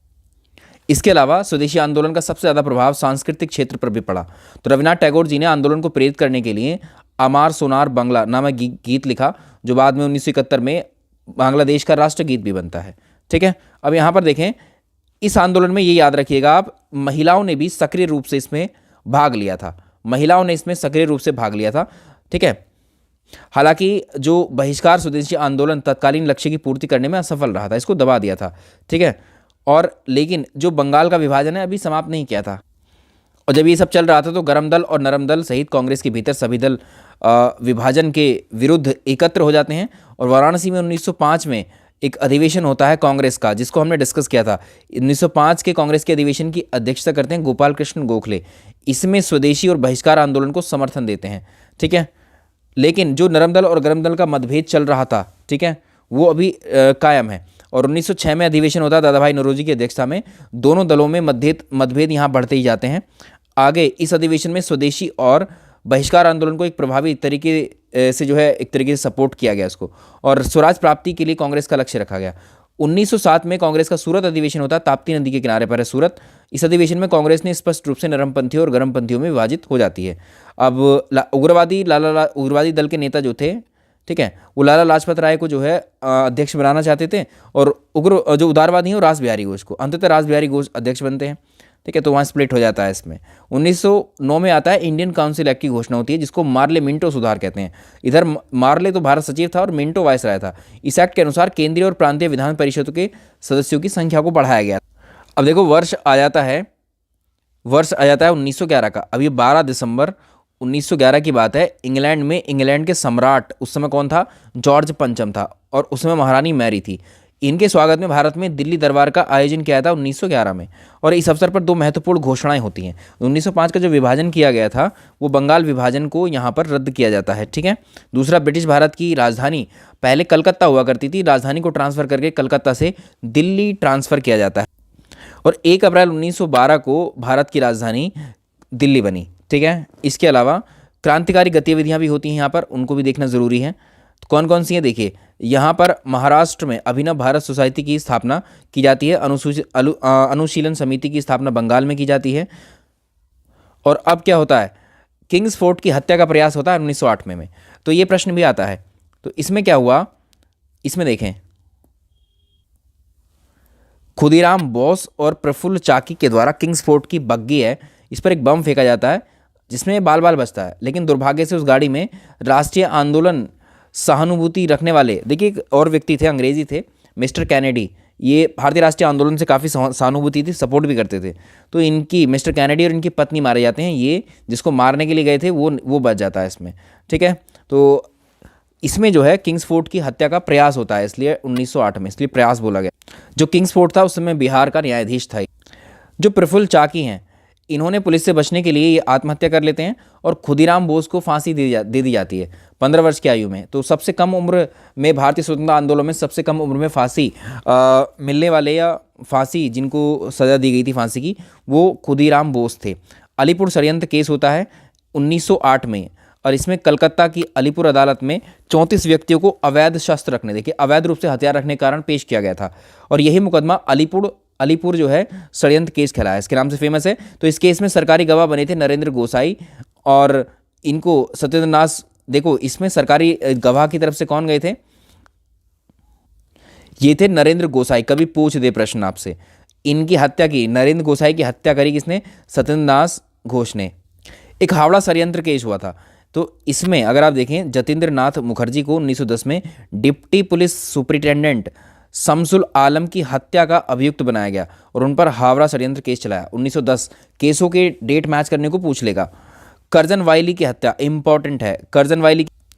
तो करजन वाइली 1 जुलाई 1909 में मदन लाल ढींगरा ने इंडिया ऑफिस के राजनीतिक सलाहकार करजन वाइली की गोली मारकर हत्या की थी, और इसलिए इनको ढींगरा को फांसी दे दी गई थी, मदन लाल ढींगरा को। इधर मैडम बीकाजी कामा, ये पारसी थी, महाराष्ट्र से थी। तो बीकाजी कामा ने यूरोप के विभिन्न देशों और अमेरिका में ब्रिटिश शासन के विरुद्ध क्रांतिकारी प्रचार करने में ये लग गई थी। ये भी भारत को सपोर्ट करती थी, इसलिए मैडम बीकाजी कामा को कहा जाता है mother of Indian revolution. Mother of Indian revolution प्रश्न आया हुआ है परीक्षा। इसके बाद आता है समाचार पत्र अधिनियम। भारतीय समाचार पत्रों पर सरकार के खिलाफ या आलोचना करने या लिखने की जो है आज़ादी को छीन लिया गया था, और उसी के उद्देश्य से समाचार पत्र अधिनियम 1908 आया, न्यूज़पेपर एक्ट 1908। वर्ष याद रखिएगा। नासिक षड्यंत्र केस 1909 में होता है, और इस दिन नासिक के जिला मजिस्ट्रेट जैक्सन को करवे गुट के जो अनंत लक्ष्मण कन्हारे हैं, इन्होंने गोली मार दी उसको, ठीक है। तो कन्हारे को बाद में गिरफ्तार कर लिया जाता है। इस हत्याकांड में अगर आप देखें 19 अप्रैल 1919 को फांसी दे दी जाती है जैक्सन हत्याकांड में, इनको, कन्हारे को, कृष्णजी गोपाल करवे को, और विनायक देशपांडे। इस केस के बाद में महाराष्ट्र के जो क्रांतिकारी थे उन्हें काफ़ी धक्का लगता है, और कमजोरी हो जाती है स्थिति क्रांतिकारी। एक हार्डिंग बम कांड भी होता है 1912 में। तो इसमें 23 दिसंबर 1912 को कलकत्ता से दिल्ली के लिए राजधानी जो जिस दिन हस्तांतरण हो रही थी, हमने बताया आपको, ठीक है, राजधानी हस्तांतरण के दिन तय हुआ था। इस दिन जो है वायसराय हार्डिंग अपने परिवार के साथ जो है समारोह में भाग लेने के लिए दिल्ली में प्रवेश कर रहा था। उसी समय चांदनी चौक के पास में उसके जुलूस पर बम फेंका गया, जिसमें वो बहुत बुरी तरह से घायल हुआ था, और जिसका नेतृत्व रास बिहारी घोष, बम फेंकने का या इस कांड का जो नेतृत्व किया था वो रास बिहारी घोष ने किया था, ठीक है। और साथ में थे बसंत विश्वास, अमीर चंद, अवध बिहारी, ये नाम याद रखिए। इसके अलावा 13 व्यक्तियों को इसमें गिरफ्तार किया गया था, उन पर मुकदमा चलाया, जिसमें रास बिहारी घोष, अमीर चंद, बाल मुकुंद को फांसी दी गई थी। अब ये समय देखो, इस समय में प्रथम विश्व युद्ध हो रहा था, 1914 से 18 के बीच में प्रथम विश्व युद्ध हो चुका था वर्ल्ड लेवल पर। तो प्रथम विश्व युद्ध के समय भारत के वायसराय उस समय लॉर्ड हार्डिंग था, 1910 से 1916 तक बनता है। और 1913 में गदर पार्टी की स्थापना होती है, गदर आंदोलन की। 1 नवंबर 1913 को अमेरिका में सैन फ्रांसिस्को नगर में लाला हरदयाल के द्वारा गदर पार्टी की स्थापना की जाती है। फैक्ट याद रहेगा आपको, ये पूछा जाता है। 1916 में आता है होम रूल लीग आंदोलन। 1916 में 16 अप्रैल को शुरू होता है। तिलक साहब शुरू करते हैं इसको, कहाँ से? तिलक साहब ने इसको बेलगांव में एक प्रांतीय सम्मेलन में होम रूल लीग के गठन की घोषणा की। और इसके अध्यक्ष कौन थे? Joseph Baptista. समझ में आ गया? तो एनी बेसेंट के समर्थनों, जो एनी बेसेंट थी, इनके समर्थकों ने भी इस दिशा में कदम उठाया और ये भी होम रूल लीग की स्थापना करते हैं। तो 2 होम रूल लीग आंदोलन थे, इन दोनों को याद रखिएगा। कौन कौन से थे देखें। तो देखो, सितंबर 1916 में एनी बेसेंट ने होम रूल लीग की स्थापना की और जॉर्ज अरुंडेल को इसका सचिव नियुक्त किया। 2 जनवरी 1916 को लंदन में भारतीय होम रूल लीग की स्थापना की गई। 1916 में अगर आप देखो तो पहले जो स्थापना की थी वो तिलक साहब ने की थी। सबसे पहले होम रूल जो है आयरलैंड में रेडमंड के नेतृत्व में होम रूल लीग की स्थापना की गई थी। होम रूल लीग का या होम रूल का मतलब होता है स्वशासन। कभी ये प्रश्न भी पूछ दे आपसे, ठीक है। इसके अलावा एनी बेसेंट के होम रूल आंदोलन को Akhil Bharatiya home rule league भी कहा जाता है, ये भी याद रखेंगे हम लोग। तो 1920 में गांधी जी ने Akhil Bharatiya home rule league का अध्यक्ष निर्वाचित होने के बाद में इसका नाम परिवर्तित करके स्वराज सभा कर दिया था। अब देखो, दोनों में अंतर आप याद रखेंगे। तिलक साहब का होम रूल था, जो आंदोलन था वो महाराष्ट्र कर्नाटक वाले क्षेत्र में था। इन्होंने बेलगाम कर्नाटक को इसका हेडक्वार्टर बनाया। इसके अध्यक्ष जोसेफ बैप्टिस्टा को बनाया और इनका उद्देश्य था स्वराज मेरा जनसिद्ध अधिकार है, मैं इसे लेकर रहूंगा। इसका प्रचार केसरी और मराठा पत्रिकाओं के माध्यम से किया गया। एनी बेसेंट का जो होम रूल लीग था वो मद्रास तमिलनाडु में ही, साउथ इंडिया में ही था। इसका जो मद्रास आरडीआर में बनाया गया था, इसका हेडक्वार्टर जॉर्ज अरुंडेल इसका सचिव था और इसका उद्देश्य सुशासन की स्थापना करना था। इन्होंने जो प्रचार किया था इसका वो कॉमनवेल्थ और न्यू इंडिया पत्रिका के माध्यम से। 1916 में ही होता है एक समझौता, जो हम पीछे भी देख चुके हैं। लखनऊ कांग्रेस अधिवेशन की अध्यक्षता अंबिका चरण मजूमदार करते हैं। पंडित मदन मोहन मालवीय इसका विरोध भी करते हैं और इसी समझौते पर कांग्रेस और मुस्लिम लीग दोनों हस्ताक्षर करते हैं और स्वराज प्राप्ति की मांग करते हैं। इस अधिवेशन में नरम दल और गरम दल एकजुट हुए थे। 1917 में कांग्रेस का अधिवेशन हुआ जिसकी अध्यक्षता एनी बेसेंट ने की थी, जिसमें एनी बेसेंट कांग्रेस की अध्यक्ष बनने वाली पहली महिला हुई। देखो, सारी घटनाएं वो यहाँ पर आ गई हैं। मॉन्टेग्यू घोषणा हुई थी 1917 में। इसको देखिए, 8 जुलाई में मॉन्टेग्यू चैम्सफोर्ड रिपोर्ट प्रकाशित हुई और तिलक ने मॉन्टेग्यू घोषणा को सूर्यविहीन उषा काल की संज्ञा दी थी। इसको भी याद रखिएगा। तो कांग्रेस के उदारवादियों ने मॉन्टेग्यू घोषणा को भारत का मैग्ना कार्टा बोला था, ये भी याद रखेंगे। मॉन्टेग्यू चैम्सफोर्ड सुधार में 1919 में क्या था एक्चुअली, तो इसमें भारत शासन अधिनियम, इसको भारत शासन अधिनियम के नाम से भी जानते हैं।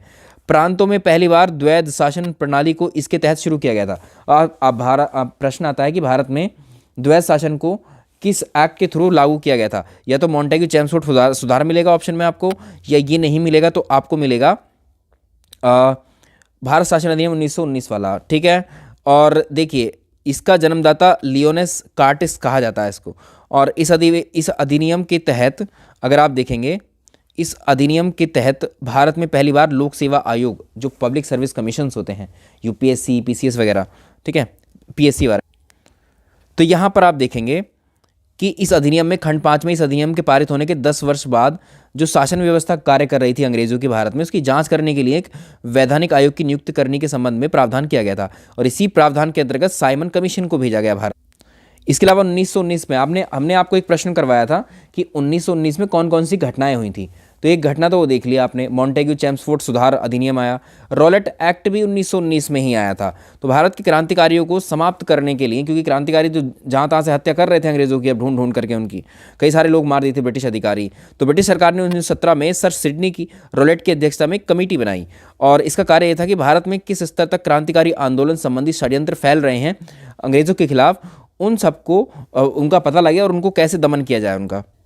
इसीलिए क्या किया गया, कमेटी के सुझाव पर क्रांतिकारी एवं अराजकतावादी अधिनियम को 18 मार्च 1919 को पारित किया गया। इस अधिनियम का नाम क्या था? क्रांतिकारी एवं अराजकतावादी अधिनियम। 18 मार्च 1919 को इसको पारित किया गया और इसे ही रॉलेट एक्ट यानी काला कानून कहा गया, ठीक है। काला कानून किसको कहते हैं? रॉलेट एक्ट को। अब देखो, इसमें क्या दिक्कत थी, इसको काला कानून क्यों कहा गया, इसकी वजह थी इसके पीछे भी, क्योंकि जब इसमें क्या था, इस एक्ट में ये प्रावधान कर दिया गया, कोई एक्ट मतलब कानून, जैसे आज हमारे देश में कानून बनते हैं संसद के द्वारा, वैसे ही उस समय ब्रिटिश संसद से हमारे देश के लिए कानून बन करके आते थे। तो इसमें क्या हुआ, जिस व्यक्ति पर भी अंग्रेजों को संदेह लगेगा उसको गिरफ्तार कर लिया जाएगा और जेल में डाल दिया जाएगा अनिश्चित काल के लिए। तो इस प्रकार अपने इस अधिकार के साथ सरकार किसी भी निर्दोष व्यक्ति को दंडित कर सकती है। तो रॉलेट एक्ट को बिना वकील, बिना दलील और बिना अपील का कानून इसीलिए कहा गया, कोई सुनवाई नहीं इसका। तो रॉलेट एक्ट के जो नाम है क्या क्या है, एक काला अधिनियम कहते हैं इसको, आतंकवादी अपराध नियम भी कहते हैं इसको, नाम याद रखिएगा। इस काले कानून के विरोध में 6 अप्रैल 1919 को देशव्यापी हड़ताल करने का आह्वान किया गया और सत्याग्रह सभा की भी स्थापना की। देखो अभी तक सारी घटनाएं आपस में एक दूसरे से जुड़ी हैं, कोई भी अलग नहीं है, अब समझ में आ रहा होगा। और दिल्ली में 30 मार्च को स्वामी श्रद्धानंद ने इसकी बागडोर संभाली और भीड़ पर गोलियां चलवाई गई यहाँ पर। तो स्वामी श्रद्धानंद और डॉक्टर सत्यपाल के निमंत्रण पर गांधी जी पंजाब की ओर चलते हैं और 8 अप्रैल 1919 को हरियाणा के पलवल में गांधी जी को गिरफ्तार करके जेल भेज दिया जाता है। भाई जिन लोगों ने सेशन को अभी तक लाइक नहीं किया है, प्लीज़ आपसे मेरी रिक्वेस्ट है, भूल गए तो लाइक ज़रूर करिएगा इसको, और ये पसंद आ रहा है तो कमेंट सेक्शन में ज़रूर बताइएगा, ठीक है। रिवीजन आपको ठीक से हो पा रहा है। तो 9 अप्रैल को पंजाब के 2 लोकप्रिय नेता हैं डॉक्टर सत्यपाल और डॉक्टर सैफुद्दीन किचलू, इनके बारे में प्रश्न आता ही है, किन किन को गिरफ्तार किया गया था 9 अप्रैल के दिन 1919 में। तो ये इनके आदेश देखो, पंजाब के प्रांत के लेफ्टिनेंट गवर्नर जो माइकल ओ डायर था, इसके कहने पर इनको गिरफ्तार किया गया था। इनकी गिरफ्तारी के विरोध में 13 अप्रैल 1919 को बैसाखी का दिन था, अमृतसर में जलियांवाला बाग में एक विशाल सभा का आयोजन होता है।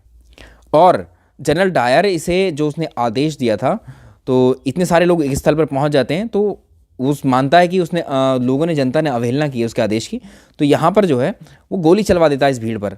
और जैसे ही गोली चलती है उसमें हज़ारों लोगों की मृत्यु होती है, लेकिन सरकारी रिपोर्ट जब आती है उसमें केवल 379 व्यक्तियों के मारे जाने की खबर थी, जबकि सरकारी रिपोर्ट तो सरकार के प्रभाव में ही बनेगी, कम उसमें दिखाया गया। तो जलियांवाला बाग हत्याकांड हुआ, इसके विरोध में जो रविन्द्रनाथ टैगोर थे वो ब्रिटिश सरकार के द्वारा उनको एक उपाधि दी गई थी, नाइट की उपाधि, इसको वापस करते हैं वो। ये प्रश्न आता है, आपसे पूछता है परीक्षा। इसके अलावा जो दीनबंधु एफ एंड्रयूज़ ने इस हत्याकांड को जानबूझकर की गई हत्या कहा। अभी हत्याकांड तो हुआ, जलियांवाला बाग हत्याकांड, तो इसमें थॉमसन और गैरेट नाम के 2 ये अंग्रेज़ हैं, लिखते हैं कि अमृतसर दुर्घटना भारत और ब्रिटेन संबंधों में युगांतरकारी घटना थी, जैसा कि 1857, तो 1857 की दुर्घटना, 1857 के विद्रोह को ये जो अभी दुर्घटना हुई है जलियांवाला बाग की, इससे कंपैरिजन किया किसने, थॉमसन गैरेट ने। प्रश्न आ सकता है। भारतीय राष्ट्रीय कांग्रेस के पूर्व अध्यक्ष सर शंकरन नायर ने वायसराय की कार्यकारिणी परिषद से इस्तीफा दिया था, और इस अंग्रेज़ भी जांच कर रहे थे, अंग्रेजी सरकार भी जांच कर रही थी, तो एक भारतीय कमेटी भी बनाई गई, तहकीकात कमेटी। तहकीकात कमेटी किससे संबंधित थी, जलियांवाला बाग हत्याकांड की जांच के लिए। तो इस हत्याकांड की जांच के लिए कांग्रेस ने मदन मोहन मालवीय की अध्यक्षता में एक समिति बनाई, और समिति ने अपनी रिपोर्ट पेश की और जनरल डायर की बहुत निंदा की गई इसमें। इसके अलावा ब्रिटिश सरकार ने भी इस हत्याकांड के लिए एक जांच कमेटी बनाई, हंटर आयोग बनाया। हंटर आयोग 1919 में बनाया अक्टूबर में, और हंटर आयोग में 8 सदस्य थे कुल मिलाकर के, और ये जो 8 सदस्य थे इसमें 3 भारतीय सदस्य थे और 5 ब्रिटिश सदस्य थे। तो चिमनलाल चितलवाड़, सुल्तान अहमद, जगत नारायण, ये 3 भारतीय सदस्य थे हंटर आयोग में, और 5 जो थे वो कौन थे, Lord Hunter, Justice Rankin, WF Rice, sir George Barrow और सर टॉमसन स्मिथ। नाम पूछ सकता है, 3 भारतीयों के नाम तो आप याद रखें, जगत नारायण, सुल्तान अहमद, चिमनलाल चितलवाड़। हंटर आयोग ने मार्च 1920 में अपनी रिपोर्ट पेश की। अब देखो इसमें क्या हुआ, इससे पहले सरकार ने जनरल डायर को दोषी ठहराया जाए, उसको बचाने के लिए एक बिल लेकर के आई थी सरकार, इंडेमिटी, जो इंडेमिटी बिल है। तो समिति ने जो जनरल डायर था इसके दोषों को हल्का करने के लिए, ठीक है, उसको उसके पद से बर्खास्त कर दिया, खाली दिखावे के लिए। तो ब्रिटेनी अखबार हैं, ब्रिटिश उसको क्या लिखते हैं, जो ब्रिटेन के अखबार थे, ब्रिटिश साम्राज्य का रक्षक डायर को बताते हैं। तो ब्रिटेनी जो है लॉर्ड सभा में ब्रिटिश साम्राज्य का शेर की उपाधि भी इसको दी जाती है। याद रखिएगा उपाधि किसको मिली। कुछ जगह पर सरकार ने उसकी सेवाओं के लिए उसको मान की तलवार, स्वॉर्ड ऑफ ऑनर का नाम, संज्ञा दी थी उसको, डायर को।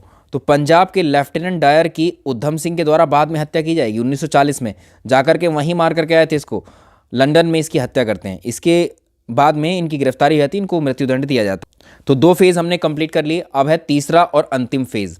ये है भारतीय राष्ट्रीय आंदोलन का 3rd फेज़, जिसको हम गांधीयन एरा, गांधीयन फेज़ कहेंगे। और जब गांधी जी जो है एंट्री कर लेते हैं भारतीय राजनीति में, ठीक है। तो यहाँ तक सेशन अभी आपको समझ में आ रहा है, पसंद आ रहा है तो ज़रूर बताइए कमेंट में लिख करके। रिवीजन ठीक ठाक हो पा रहा है आपका, और बाकी ये नोट्स वगैरह आपको PDF ये सब या तो टेलीग्राम से ले लीजिए या व्हाट्सअप से ले लीजिएगा। सेशन को लाइक एंड शेयर आप ज़रूर कीजिएगा, भूलना नहीं।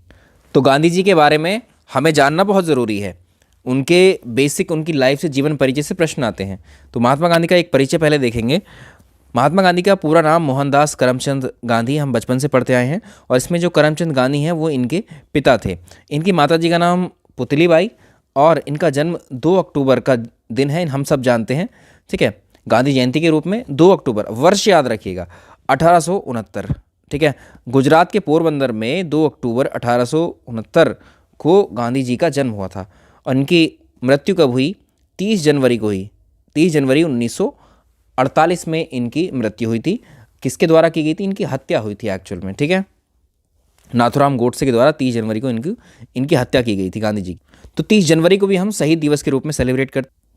इसके अलावा इनका विवाह 1883 में हुआ था कस्तूरबा गांधी से और इनके 4 पुत्र थे। देखो, 2 लाल हैं, हरिलाल और मणिलाल।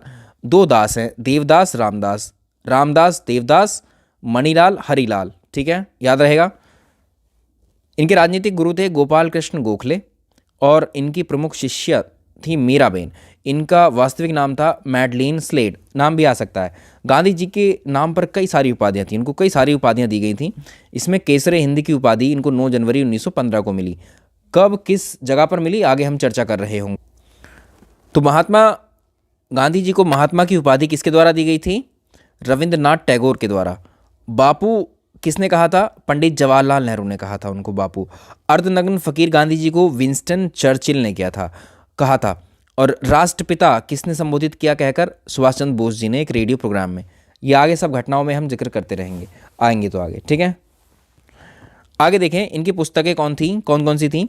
सत्य के साथ मेरे प्रयोग, ठीक है, इनकी आत्मकथा थी। इसके अलावा सत्य के साथ मेरे प्रयोग इनकी आत्मकथा थी। इसके अलावा हिंद स्वराज किताब का नाम आप याद रखेंगे, ये भी इन्होंने लिखी थी। और इंडिया ऑफ माई ड्रीम्स, इसका मतलब है मेरे सपनों का भारत, ये भी गांधी जी के द्वारा लिखी। तो गांधी जी द्वारा रचित जो पहली पुस्तक है उसका नाम आप याद रखेंगे, वो है हिंद स्वराज, ठीक है। हिंद स्वराज पहली पुस्तक थी जो गांधी जी ने लिखी थी। तो इनका वर्ष आता है, वर्ष लिख देते हैं फिर से, ठीक है, वर्ष 1909 में इन्होंने ये किताब लिखी थी, ठीक है। इंडिया ऑफ माई ड्रीम्स इन्होंने किताब 1947 में लिखी थी। एक और किताब यहाँ पर याद रखेंगे आप, ठीक है, ये किताब को काफ़ी कम समय में इन्होंने लिखा था। ये है अनाशक्त, या तो अनाशक्त के नाम से मिलेगा या अनाशक्ति योग, ठीक है, अनाशक्ति योग नाम की किताब भी गांधी जी ने लिखी। एक किताब और लिखी गीता माता या गीता मेरी माता, ये भी गांधी जी की लिखी हुई है। एक और किताब है सप्त महावृत, गांधी जी ने लिखी है। और एक और किताब है सुनो विद्यार्थियों, ये भी गांधी जी ने ही लिखी है। तो ये इतनी चीज़ें आपको याद रहेंगी। अब आइए आगे बात करते हैं।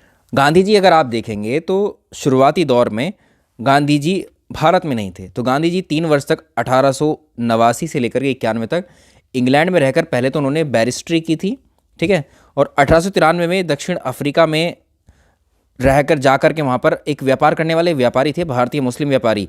इनका नाम पूछता है कभी भी परीक्षा में, दादा अब्दुल्ला। इनका केस लड़ने के लिए जो है दक्षिण अफ्रीका जाते हैं ये। और जब ये जा रहे थे तो गांधी जी जब डरबन से प्रिटोरिया तक रेलवे के द्वारा प्रथम श्रेणी के फर्स्ट एसी में जब वो ट्रैवल कर रहे थे तो रास्ते में मैरिट्सबर्ग जगह पर एक गोरा अंग्रेज़ ने उनको उनके डिब्बे में घुसता है और उनको धक्का देकर ट्रेन से नीचे उतार देता है। कहाँ पर? ये याद रखिएगा इसको, मैरिट्सबर्ग में, ठीक है। तो गांधी जी ने दक्षिण अफ्रीका में 1894 में एक तो नटाल इंडियन कांग्रेस की स्थापना की। वो भारतीय राष्ट्रीय कांग्रेस 1885 में स्थापना की गई थी, उसकी स्थापना पहले हो चुकी थी, ठीक है। गांधी जी तो दक्षिण अफ्रीका में थे, तो गांधी जी यहाँ पर नटाल इंडियन कांग्रेस की स्थापना करते हैं और अपने सहयोगी जर्मन शिल्पकार कालेन बाग की मदद से टॉलस्टॉय फार्म की भी स्थापना वहीं करते हैं ये।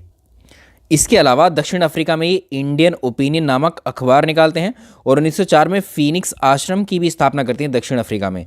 तो गांधी जी ने 1906 में पहली बार दक्षिण अफ्रीका में सत्याग्रह का प्रयोग किया और 1909 में लिखित अपनी पुस्तक हिंद स्वराज में स्वराज की व्याख्या भी इन्होंने दी। अब गांधी जी भारत आएंगे, भारतीय राजनीति में प्रवेश होगा गांधी जी का। तो गांधी जी दक्षिण अफ्रीका से 9 जनवरी 1915 को भारत आते हैं और इसी दिन को आप जानते हैं हम प्रवासी भारतीय दिवस के रूप में मनाते हैं, 9 जनवरी को, याद रहेगा।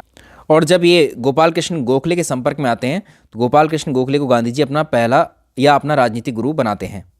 जब गांधी जी यहाँ पर आए थे, भाई 15 में आए हैं, ठीक है, और इधर 1914 से लेकर 1918 के बीच में आप जानते हैं कि प्रथम विश्व युद्ध चल ही रहा था। तो उस समय अंग्रेज़ों ने, ब्रिटिश सरकार ने गांधी जी से आह्वान किया था कि आप भारतीयों को अंग्रेजी ब्रिटिश सेना में भर्ती करवाएं, ठीक है, और गांधी जी ऐसा करते भी हैं। तो यहाँ पर भारतीय सैनिकों को, भारतीय लोगों को अंग्रेजी सेना में, ब्रिटिश सेना में ये जो है एक तरीके से सेलेक्ट करवाते हैं, और कुछ लोग फिर गांधी जी को संज्ञा भी देते हैं भर्ती करने वाला सार्जेंट, ठीक है। तो प्रथम विश्व युद्ध के समय अंग्रेजों के समर्थन करने के कारण गांधी जी को ब्रिटिश सरकार के द्वारा 1915 में केसर हिंद की उपाधि दी जाती। पहली उपाधि हमने यही पढ़ी थी, 1915 में दी गई थी।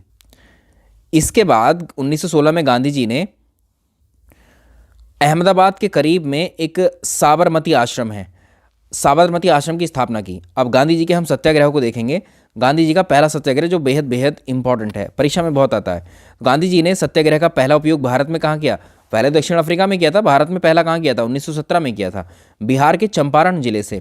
तो चंपारण में उस समय अंग्रेज़ों के द्वारा, या जो किसान हुआ करते थे, किसानों को अपनी ज़मीन पर कम से कम 3/2 भाग पर नील की खेती करना अनिवार्य कर रखा था। इस व्यवस्था को बोला गया 3 कठिया व्यवस्था। तो 3 कठिया व्यवस्था के अंतर्गत कितने हिस्से पर नील की खेती करना अनिवार्य था किसानों को? 3/20 पर। तो यहाँ के लोग बहुत परेशान थे, किसान, और इन्हीं किसानों में से बिहार के चंपारण के एक किसान थे राजकुमार शुक्ल। ये गांधी जी से मिलते हैं लखनऊ में, और वहाँ पर चंपारण की पूरी स्थिति को बताते हैं कि अंग्रेज़ों ने किस तरह से वहाँ पर शोषण कर रहे हैं। तो गांधी जी आते हैं किनके, उन पर राजकुमार शुक्ल के कहने पर जो है ये जो है गांधी जी अपने सहयोगी राजेंद्र प्रसाद, जीपी कृपलानी, महादेव देसाई आदि के साथ में ये चंपारण पहुंचते हैं गांधी जी। इसके साथ ही गांधी जी जो नील बागान मालिक हैं उनके अत्याचारों की जांच के लिए सरकार को विवश करते हैं, और एक आयोग का गठन किया जाता है जिसमें पाया जाता है कि ये धन अवैध रूप से वसूला जा रहा है किसानों से। तो गांधी जी को यहाँ पर जो सत्याग्रह इन्होंने किया ये सफल हो जाता है, और एन जी रंगा ने महात्मा गांधी के इस सत्याग्रह का विरोध किया था, जबकि रविन्द्रनाथ टैगोर ने महात्मा गांधी को इसी समय महात्मा से संबोधित किया था, महात्मा की उपाधि दी थी। तो दूसरी उपाधि आ गई। दूसरी उपाधि कब मिली? पहली उपाधि केसर हिंद की अंग्रेज़ों ने दी थी, वो फर्स्ट वर्ल्ड वॉर में जो उन्होंने सैनिकों की भर्ती करवाई थी। दूसरी उपाधि महात्मा की मिलती है, वो रविन्द्रनाथ टैगोर देते हैं चंपारण सत्याग्रह के बाद में। इसके बाद में अहमदाबाद मिल मजदूर आंदोलन होता है 1918 में। चंपारण की सफलता के बाद 1918 में अहमदाबाद की एक कॉटन टेक्सटाइल मिल है, याद रखिएगा ये कॉटन टेक्सटाइल मिल है। यहाँ पर मिल मालिक और जो मजदूर काम करने वाले थे इस मिल में, उनके बीच में प्लैग बोनस को लेकर विवाद चल रहा था। मजदूरों को प्लैग बोनस मिलना था, लेकिन ये कंपनी दे नहीं रही थी। तो इसके बाद अहमदाबाद में जब प्लैग की समाप्ति हुई तो मिल मालिक बोनस को भी समाप्त कर रहे थे, मजदूर इसका विरोध कर रहे थे, पहले बोनस दो बाद में करना समाप्त। तो गांधी जी ने मजदूरों को हड़ताल पर जाने के लिए कहा, और फिर बाद में ये वाला सत्याग्रह भी सफल रहा। तो इसमें ये भी पूछता है कि मजदूरों को कितना % बोनस मिलना था? 35% मिलना, और न्यायालय में मामला जाता है, न्यायाधिकरण जो है 35% बोनस का आदेश दे देते हैं। तो इस आंदोलन में जो अम्बालाल साराभाई हैं, ठीक है, उनकी बहन है अनुसुईया बेन, ये गांधी जी की सहयोगी थी, और ये भी सफल होता है। अगला है खेड़ा सत्याग्रह। तो चंपारण सत्याग्रह, अहमदाबाद मिल मजदूर आंदोलन, खेड़ा सत्याग्रह, इनकी डेटों को पूछता है लगाने के लिए या मैच करने के लिए पूछता है। तो गांधी जी ने 1918 में गुजरात के खेड़ा जिले में, खेड़ा जिला कहाँ है? गुजरात में, प्लेस भी याद रखना है। किसानों की यहाँ पर फसल नष्ट हो गई थी, इसके बावजूद सरकार ज़बरदस्ती यहाँ से लगान वसूल कर रही थी। तो यही तो बहुत सारे शोषण थे जो अंग्रेज कर रहे थे इस समय अलग अलग क्षेत्रों में। तो लगान में छूट ना दिए जाने के कारण सरकार के विरुद्ध किसानों का जो है एक तरीके से साथ देते हैं गांधी जी, और सरकार ने आदेश दिया कि लगान उन्हीं किसानों से वसूला जाएगा जो वास्तव में इसका भुगतान कर सकते हैं, जो कैपेबल होंगे। खेड़ा सत्याग्रह में गांधी जी के साथ कौन कौन थे? वल्लभ भाई पटेल थे, इंदुलाल याग्निक, कभी कभी साथ ही सहयोगियों के नाम पूछता है इसलिए मेंशन किए आप।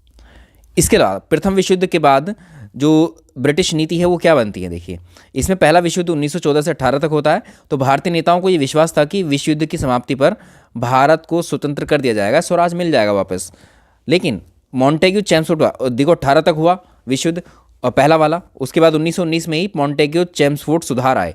इसके अंतर्गत भारत सरकार ने, यानी ब्रिटिश सरकार की बात है, ये भारत सरकार का नाम यहाँ पर, तो एक कानून बनाकर शासन पद्धति में कुछ परिवर्तन किए, और इन परिवर्तनों के अनुसार केंद्रीय विधानमंडल के 2 सदन हैं, विधान परिषद और राज्यसभा, ये बनाए। इसी के बाद में हमें रॉलेट एक्ट मिलता है, 18 मार्च 1919 को पारित किया गया था, जो हम पीछे पढ़ चुके हैं। क्रांतिकारी एवं अराजकता अधिनियम 1919-20 को कहा जाता है, काला कानून भी कहते हैं। उसके बाद ये घटना हुई थी। अब देखो ये घटना आती है 1919 में, कौन कौन सी घटनाएं होती? मॉन्टेग्यू चेम्सफोर्ड सुधार 1919 में आया, उसके बाद रॉलेट एक्ट आया 1919 में 18 मार्च को, फिर अगले महीने जलियांवाला बाग हत्याकांड हुआ 1919 को। ठीक है, इसकी चर्चा हम द्वितीय चरण में कर चुके हैं, इसलिए हम मेंशन किया हुआ है आपको। अब एक और सुना होगा आपने, खिलाफत मूवमेंट के ऊपर प्रश्न बन जाता है, ठीक है। इस खिलाफत मूवमेंट के ऊपर देखिए प्रश्न जो आता है, इसको भी हम करेंगे। तो जब पहला विश्व युद्ध चल रहा था, तो पहला विश्व युद्ध में कौन कौन देश लड़ रहे थे ये बताना ज़रूरी है, क्योंकि ये नहीं बताएंगे तो खिलाफत मूवमेंट आपके समझ में नहीं आएगा। इसलिए मैंने कहा बहुत इत्मीनान के साथ मैं आपको बताऊंगा, आप धैर्य रख करके इनको समझें। देखिए, इसमें एक तरफ विश्व युद्ध में अगर देखेंगे तो एक तरफ थे फ्रांस, ब्रिटेन ने भारत पर कब्जा कर रखा था इस समय, और यूएसए, जापान, ये चार देश एक तरफ थे, और जर्मनी, ऑस्ट्रिया हंगरी, ऑटोमन साम्राज्य, इटली, तुर्की, ये एक तरफ थे। जब ये देशों में लड़ाई होती है आपस में, तो इसमें मित्र राष्ट्र यानी ब्रिटेन की जो ब्रिटेन वाला पक्ष है वो जीत जाता है, इन सब की हार होती है। तो विश्व और भारत में मुसलमान, देखो जब इनकी हार हो जाती है, उस समय क्या हुआ करता था, पूरे विश्व में ही जो इस्लाम धर्म में जो खलीफा थे, मतलब भारत के मुसलमान जो है, अगर आप देखेंगे विश्व और भारत के मुसलमान, तुर्की का उस समय जो सुल्तान था, तुर्की तो हार गई, अब यहाँ पर हरा दी, एक सेकेंड, यहाँ पर देखिए तुर्की तो हार गई, इधर इंग्लैंड जीत गया। तो इससे पहले क्या हुआ करता था, जो भारत के मुसलमान के साथ साथ अलग देशों के जो मुसलमान थे, वो उस समय तुर्की के सुल्तान को इस्लामी साम्राज्य का खलीफा मानते थे। यानी जो मतलब उत्तराधिकारी होते हैं इस्लाम धर्म के, वो खलीफा कहलाए बाद में, तो इनको मानते थे तुर्की के सुल्तान को। अब जब ब्रिटेन ने या मित्र राष्ट्र ने इनको हरा दिया, तो यहाँ से तुर्की के सुल्तान का पद भी समाप्त ब्रिटेन ने कर दिया, जिसके विरोध में भारत में वहाँ पर ख़त्म हुआ, मतलब वहाँ का पद तुर्की में खलीफा के पद का समाप्त किया गया ब्रिटेन के द्वारा। लेकिन भारत में इसी के विरोध में 1919 से लेकर 1922 तक खिलाफत मूवमेंट की शुरुआत हो जाती, याद रहेगा। तो प्रथम विश्व युद्ध 1914-18 के बाद में ब्रिटेन और तुर्की के मध्य कौन सी संधि होती है, याद रखेंगे, सेवर्स की संधि होती है, जिसमें तुर्की के सुल्तान के समाप्त कर दिए जाते हैं, अधिकार छीन लिए जाते हैं, और खलीफा के पद को भी समाप्त कर दिया जाता है। और भारतीय मुसलमानों में तुर्की के ऑटोमन साम्राज्य की रक्षा और खलीफा के पद को बनाए रखने के लिए आंदोलन शुरू होता है भारत में, खिलाफत आंदोलन जिसे हम कहते हैं। इसमें याद रखिएगा 1919 में मोहम्मद अली और शौकत अली, ये दो बंधु हैं, जैसे चापेकर बंधु थे ऐसे ही ये अली बंधु कहलाते हैं, मोहम्मद अली, शौकत अली। इन्होंने अबुल कलाम के नेतृत्व में खिलाफत आंदोलन चलाया, और इस आंदोलन को चलाने के लिए एक खिलाफत कमेटी भी बनाई गई थी, जिसमें गांधी जी भी शामिल थे। अब गांधी जी ने, अगर आप देखेंगे, भारतीय मुसलमानों का साथ दिया, और यहाँ पर 23 नवंबर 1919 को दिल्ली में अखिल भारतीय खिलाफत कमेटी का अधिवेशन हुआ, जिसकी अध्यक्षता गांधी जी करते हैं, और 21 अगस्त 1920 को खिलाफत दिवस के रूप में मनाने का निर्णय भी लिया गया। अब एक पत्रिका आती है अल हिलाल अल बिलाल करके, तो याद रखिएगा अल हिलाल पत्रिका के माध्यम से जो है यहाँ पर अबुल कलाम आज़ाद ने जो है इस आंदोलन का, खिलाफत आंदोलन का प्रचार भी किया था। देखो 1924 में जब तुर्की में जो है मुस्तफ़ा कमाल पाशा की सरकार बनती है, तो उसने जो है खलीफा के पद को वहाँ समाप्त कर दिया, और वहाँ पर जैसे ही 1924 में पद समाप्त हुआ खलीफा का, तो भारत से भी ये खिलाफत आंदोलन समाप्त हो जाता, क्योंकि खिलाफत आंदोलन तो जो उधर मतलब जो वहाँ के खलीफा थे तुर्की के, उस पद को बचाने के लिए था, पद ही समाप्त हो गया, तो यहाँ पर भी आंदोलन समाप्त। अब होता है कांग्रेस का नागपुर का अधिवेशन 1920 में। ये अधिवेशन में हमने पीछे चर्चा कर ही चुके हैं अभी, और देख लेते हैं। अब यहाँ पर देखिए नागपुर अधिवेशन में, यहाँ पर इंपॉर्टेंट चीज़ क्या है, 1920 की बात है ये। नागपुर अधिवेशन में, वार्षिक अधिवेशन में गांधी जी के नेतृत्व में सरकार के विरुद्ध संघर्ष की एक नई योजना तैयार की जा रही थी इस समय, और इन संघर्षों को नाम दिया गया असहयोग आंदोलन। याद रखिएगा असहयोग आंदोलन शुरू कब हुआ, 1920 में। 1920 में असहयोग आंदोलन का प्रस्ताव अंतिम रूप में पारित कर दिया गया, जिसका स्पष्ट उद्देश्य ये था कि ब्रिटिश सरकार के किसी भी दमनात्मक कार्य में असहयोग करना था, उनका सपोर्ट ही नहीं करना, पीछे हाथ खींच लेना। और दिसंबर 1920 में लाला लाजपत राय की अध्यक्षता में हुए कलकत्ता अधिवेशन में विशिष्ट अधिवेशन था। इसमें महात्मा गांधी के नेतृत्व में असहयोग आंदोलन को पारित किया गया। असहयोग आंदोलन में सरकार के द्वारा प्रदान की गई उपाधियों का बहिष्कार किया गया। सरकारी नौकरी, सरकारी स्कूल, सरकारी कॉलेज, न्यायालय आदि सभी का बहिष्कार किया गया इसमें। अब इसको एक्चुअल में याद रखेंगे, इसकी शुरुआत कब से मानी जाती है, ये आरंभ हुआ 1 अगस्त 1920 को। डेट इंपॉर्टेंट है, कभी कभी एग्जैक्ट डेट पूछ लेता है, ठीक है। तो इस दिन पूरे देश में हड़ताल आयोजित की गई, प्रदर्शन हुए, और असहयोग आंदोलन में कुछ रचनात्मक कार्य भी किए गए, जैसे मद बहिष्कार, शराब बहिष्कार किया गया, छुआछूत से परहेज किया गया, स्वदेशी वस्तुओं का प्रयोग किया गया, हाथ से बनी हुई खादी के कपड़े आदि पर बल दिया गया। इसके अलावा असहयोग आंदोलन में गिरफ्तार होने वाले पहले प्रमुख नेता कौन थे, मोहम्मद अली, ठीक है, वही जो अभी हमने अली बंधु देखे थे। 1 फरवरी 1922 को गांधी जी ने ये घोषणा की कि राजनीतिक बंदियों को रिहा किया जाए, प्रेस पर से रोक हटाई जाए, वहीं तो नहीं तो क्या होगा, वे करों की अदायगी नहीं करेंगे, टैक्स देना बंद करेंगे और नया आंदोलन सविनय अवज्ञा आंदोलन छेड़ देंगे। गांधी जी ने ऐसा अनाउंसमेंट कर दिया, ठीक है। और इसी समय एक घटना और हो जाती है, इसी समय एक घटना हो जाती है जो हमें याद रखनी जरूर, और ये घटना है चौरी चौरा कांड। ये चौरी चौरा गोरखपुर में एक जगह है, ठीक है। उस समय आपको हमने बताया था कि उत्तर प्रदेश को पहले संयुक्त प्रांत कहा जाता था। संयुक्त प्रांत में गोरखपुर है, गोरखपुर जिले में यानी यूपी में ही है, चौरी चौरा नामक एक जगह है। यहाँ पर किसानों के एक जुलूस पर गोली चलाए जाने के कारण जो भीड़ थी, भीड़ क्या करती है, उस थाने को आग लगा देती है वहीं के चौरी चौरा के, ठीक है। और जिसमें एक थानेदार सहित 21 सिपाही मर जाते हैं उसमें। अब ये घटना जब ये घटना हो गई तो गांधी जी ने जब इस घटना को देखा तो काफ़ी दुखी होते हैं और उन्हें ये डर था कि जन उत्साह में जो है आंदोलन हिंसक रूप ले सकता है। तो गांधी जी ने 12 फरवरी को बारदौली में कांग्रेस कार्य समिति की एक बैठक बुलाई, जिसमें वे चौरी चौरा कांड के के कारण जो है जो सामूहिक सत्याग्रह था या असहयोग आंदोलन उन्होंने शुरू किया था उसको स्थगित करने का प्रयास करते हैं। इस तरह पहला असहयोग आंदोलन समाप्त हो जाता है यहीं पर। 1922 में गांधी जी को गिरफ्तार कर लेते हैं। तो पहला असहयोग आंदोलन 1920 1 अगस्त 1920 को शुरू हुआ, 1922 को समाप्त। डेट इसलिए आपको बतानी जरूरी है। 18 मार्च 1922 को अहमदाबाद के सेशन जज के द्वारा ब्रूमफील्ड की अदालत में मुकदमा चलाया था गांधी पर, 6 वर्ष की सज़ा हो जाती है उनको। और 5 फरवरी 1924 को बीमारी के कारण गांधी जी को 6 वर्ष पूरे होने से पहले ही छोड़ देते। इस बीच क्या होता है, कुछ पार्टियों का गठन होता है। स्वराज पार्टी का गठन हो जाता है अभी मार्च 1923 में, प्रयागराज में होता है। चित्तरंजन दास, सीआर दास और मोतीलाल नेहरू इसकी स्थापना करते हैं, संस्थापक हैं। ये प्रश्न हमने किए भी हैं आपको प्रैक्टिस। इसके अलावा गांधीदास पैक्ट 1924 में होता है। तो खराब स्वास्थ्य के कारण गांधी जी जो है 1924 में जेल से रिहा होकर आते हैं और गांधी जी और चित्तरंजन दास और मोतीलाल नेहरू ने एक संयुक्त वक्तव्य दिया था जिसको हम गांधीदास पैक्ट के नाम से जानते हैं। और इसी पैक्ट की मुख्य बातों की पुष्टि बेलगांव अधिवेशन में कर दी गई थी 1924 में, जिसकी अध्यक्षता गांधी जी ने की थी। अब राजनीतिक दल भी बनते हैं यहाँ पर, इंपॉर्टेंट है, याद रखने आपको। कौन कौन से दल हैं देखिए, राष्ट्रीय उदारवादी लीग है, नेशनल लिबरल लीग है, ठीक है, नेशनल लिबरल लीग है।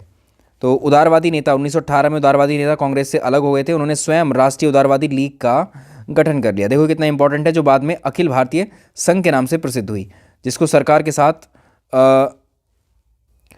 दूसरी हिंदू महासभा 1915 में बनी, हरिद्वार में। मदन मोहन मालवीय थे, ठीक है, मदन मोहन मालवीय थे ये जो है इसके संस्थापक। भारतीय कम्युनिस्ट पार्टी की स्थापना 1920 में होती है ताशकंद में। हिंदुस्तान रिपब्लिकन एसोसिएशन HRA की स्थापना 1924 में होती है, ये आता है प्रश्न, कानपुर में। इसके संस्थापक थे सचिंद्र नाथ सान्याल, योगेश चैटर्जी। अब एक केस और होता है यहाँ पर, काकोरी कांड 1925 में, ठीक है।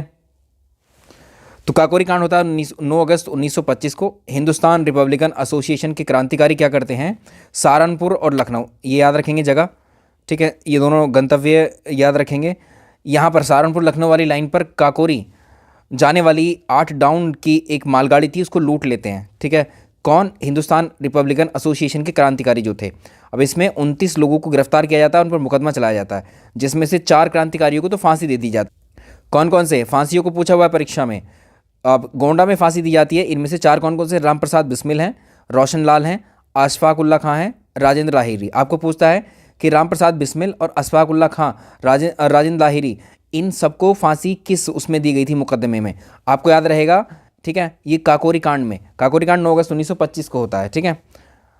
और हिंदुस्तान रिपब्लिकन एसोसिएशन जो HRA था उसका नाम चेंज किया गया, अब हिंदुस्तान रिपब्लिकन एसोसिएशन उसका नाम दिया गया, और ये 10 सितंबर 1928 को किया गया। इसका स्थान था फिरोज शाह कोटला मैदान, दिल्ली का। संस्थापक इसके चंद्रशेखर आज़ाद हुए। अब काकोरी षड्यंत्र कांड के एकमात्र बचे हुए फरार व्यक्ति थे चंद्रशेखर आज़ाद। इनके नेतृत्व में HSRA की स्थापना हुई। अब सांडर्स की हत्या होती है 1928 में। इस संस्था का पहला क्रांतिकारी कार्य होता है, देखो यही जो HSRA है, ये क्या करती हैं, ये पुलिस, यहाँ पर देखें, एक सहायक पुलिस अधीक्षक था सांडर्स, इसकी हत्या करते हैं ये। और 30 अक्टूबर 1928 को लाहौर में साइमन कमीशन विरोधी अभियान के दौरान लाला लाजपत राय पर लाठीचार्ज करवाई जाती है और जिसमें वो घायल हो जाते हैं, ठीक है। और 17 अक्टूबर 1928 को लाहौर रेलवे स्टेशन पर भगत सिंह, चंद्रशेखर आज़ाद और राजगुरु भी जो है मिलकर के सांडर्स की हत्या कर देते। इसके बाद में 1928 में आता है साइमन कमीशन। इसको कहा जाता है श्वेत कमीशन, इसलिए कहा जाता है क्योंकि सारे लोग इस कमीशन के अंग्रेज थे। तो साइमन कमीशन का कार्य क्या था? भारत शासन अधिनियम 1919 वाला जो आया था, इसमें हम पहले ही बात कर चुके हैं। इसके 10 वर्ष पूरे होने के बाद इसकी समीक्षा करना था कि ठीक से काम किया है नहीं, ठीक है। तो इसमें भारतीय प्रांतों में सरकार कैसी चल रही है, ये समीक्षा के लिए। इधर 1929 में जो है ब्रिटेन में क्या हो रहा था? ब्रिटेन में आम चुनाव होने वाले थे। सरकार को 8 नवंबर 1927 को ही इसकी घोषणा पहले ही कर दी। तो साइमन कमीशन ब्रिटिश संसद के 7 सदस्य इसमें शामिल हुए। तो जॉन साइमन तो इसका अध्यक्ष ही था। बाथम था, स्ट्रेथकोना था, लैनफेकस था, कैडेगन था, एटली था और बार्नॉट हॉटशॉन था, ये थे, ठीक है। और ये Simon commission house of Commons party का था, लिबरल पार्टी का। इस आयोग की खास बात थी कि इसमें कोई भारतीय सदस्य शामिल नहीं था, सभी अंग्रेज थे, इसलिए इसको श्वेत कमीशन, यानी गोरे लोग थे तो श्वेत से जोड़ा गया। 3 फरवरी 1928 को साइमन आयोग बंबई आया, जहां पर भारतीयों के द्वारा इसका बहिष्कार किया गया, विरोध किया गया। तो कहा गया कि साइमन वापस जाओ, साइमन गो बैक। और जब ये सब चल रहा था, इसमें लाला लाजपत राय, यहाँ पर जब पुलिस अधिकारियों द्वारा प्रदर्शनकारियों पर लाठियाँ बरसाई जाती हैं, और इसमें क्या है, लाला लाजपत राय घायल हो जाते हैं, उनकी मृत्यु हो जाती है। और 27 मई 1930 को कमीशन ने अपनी रिपोर्ट पेश की।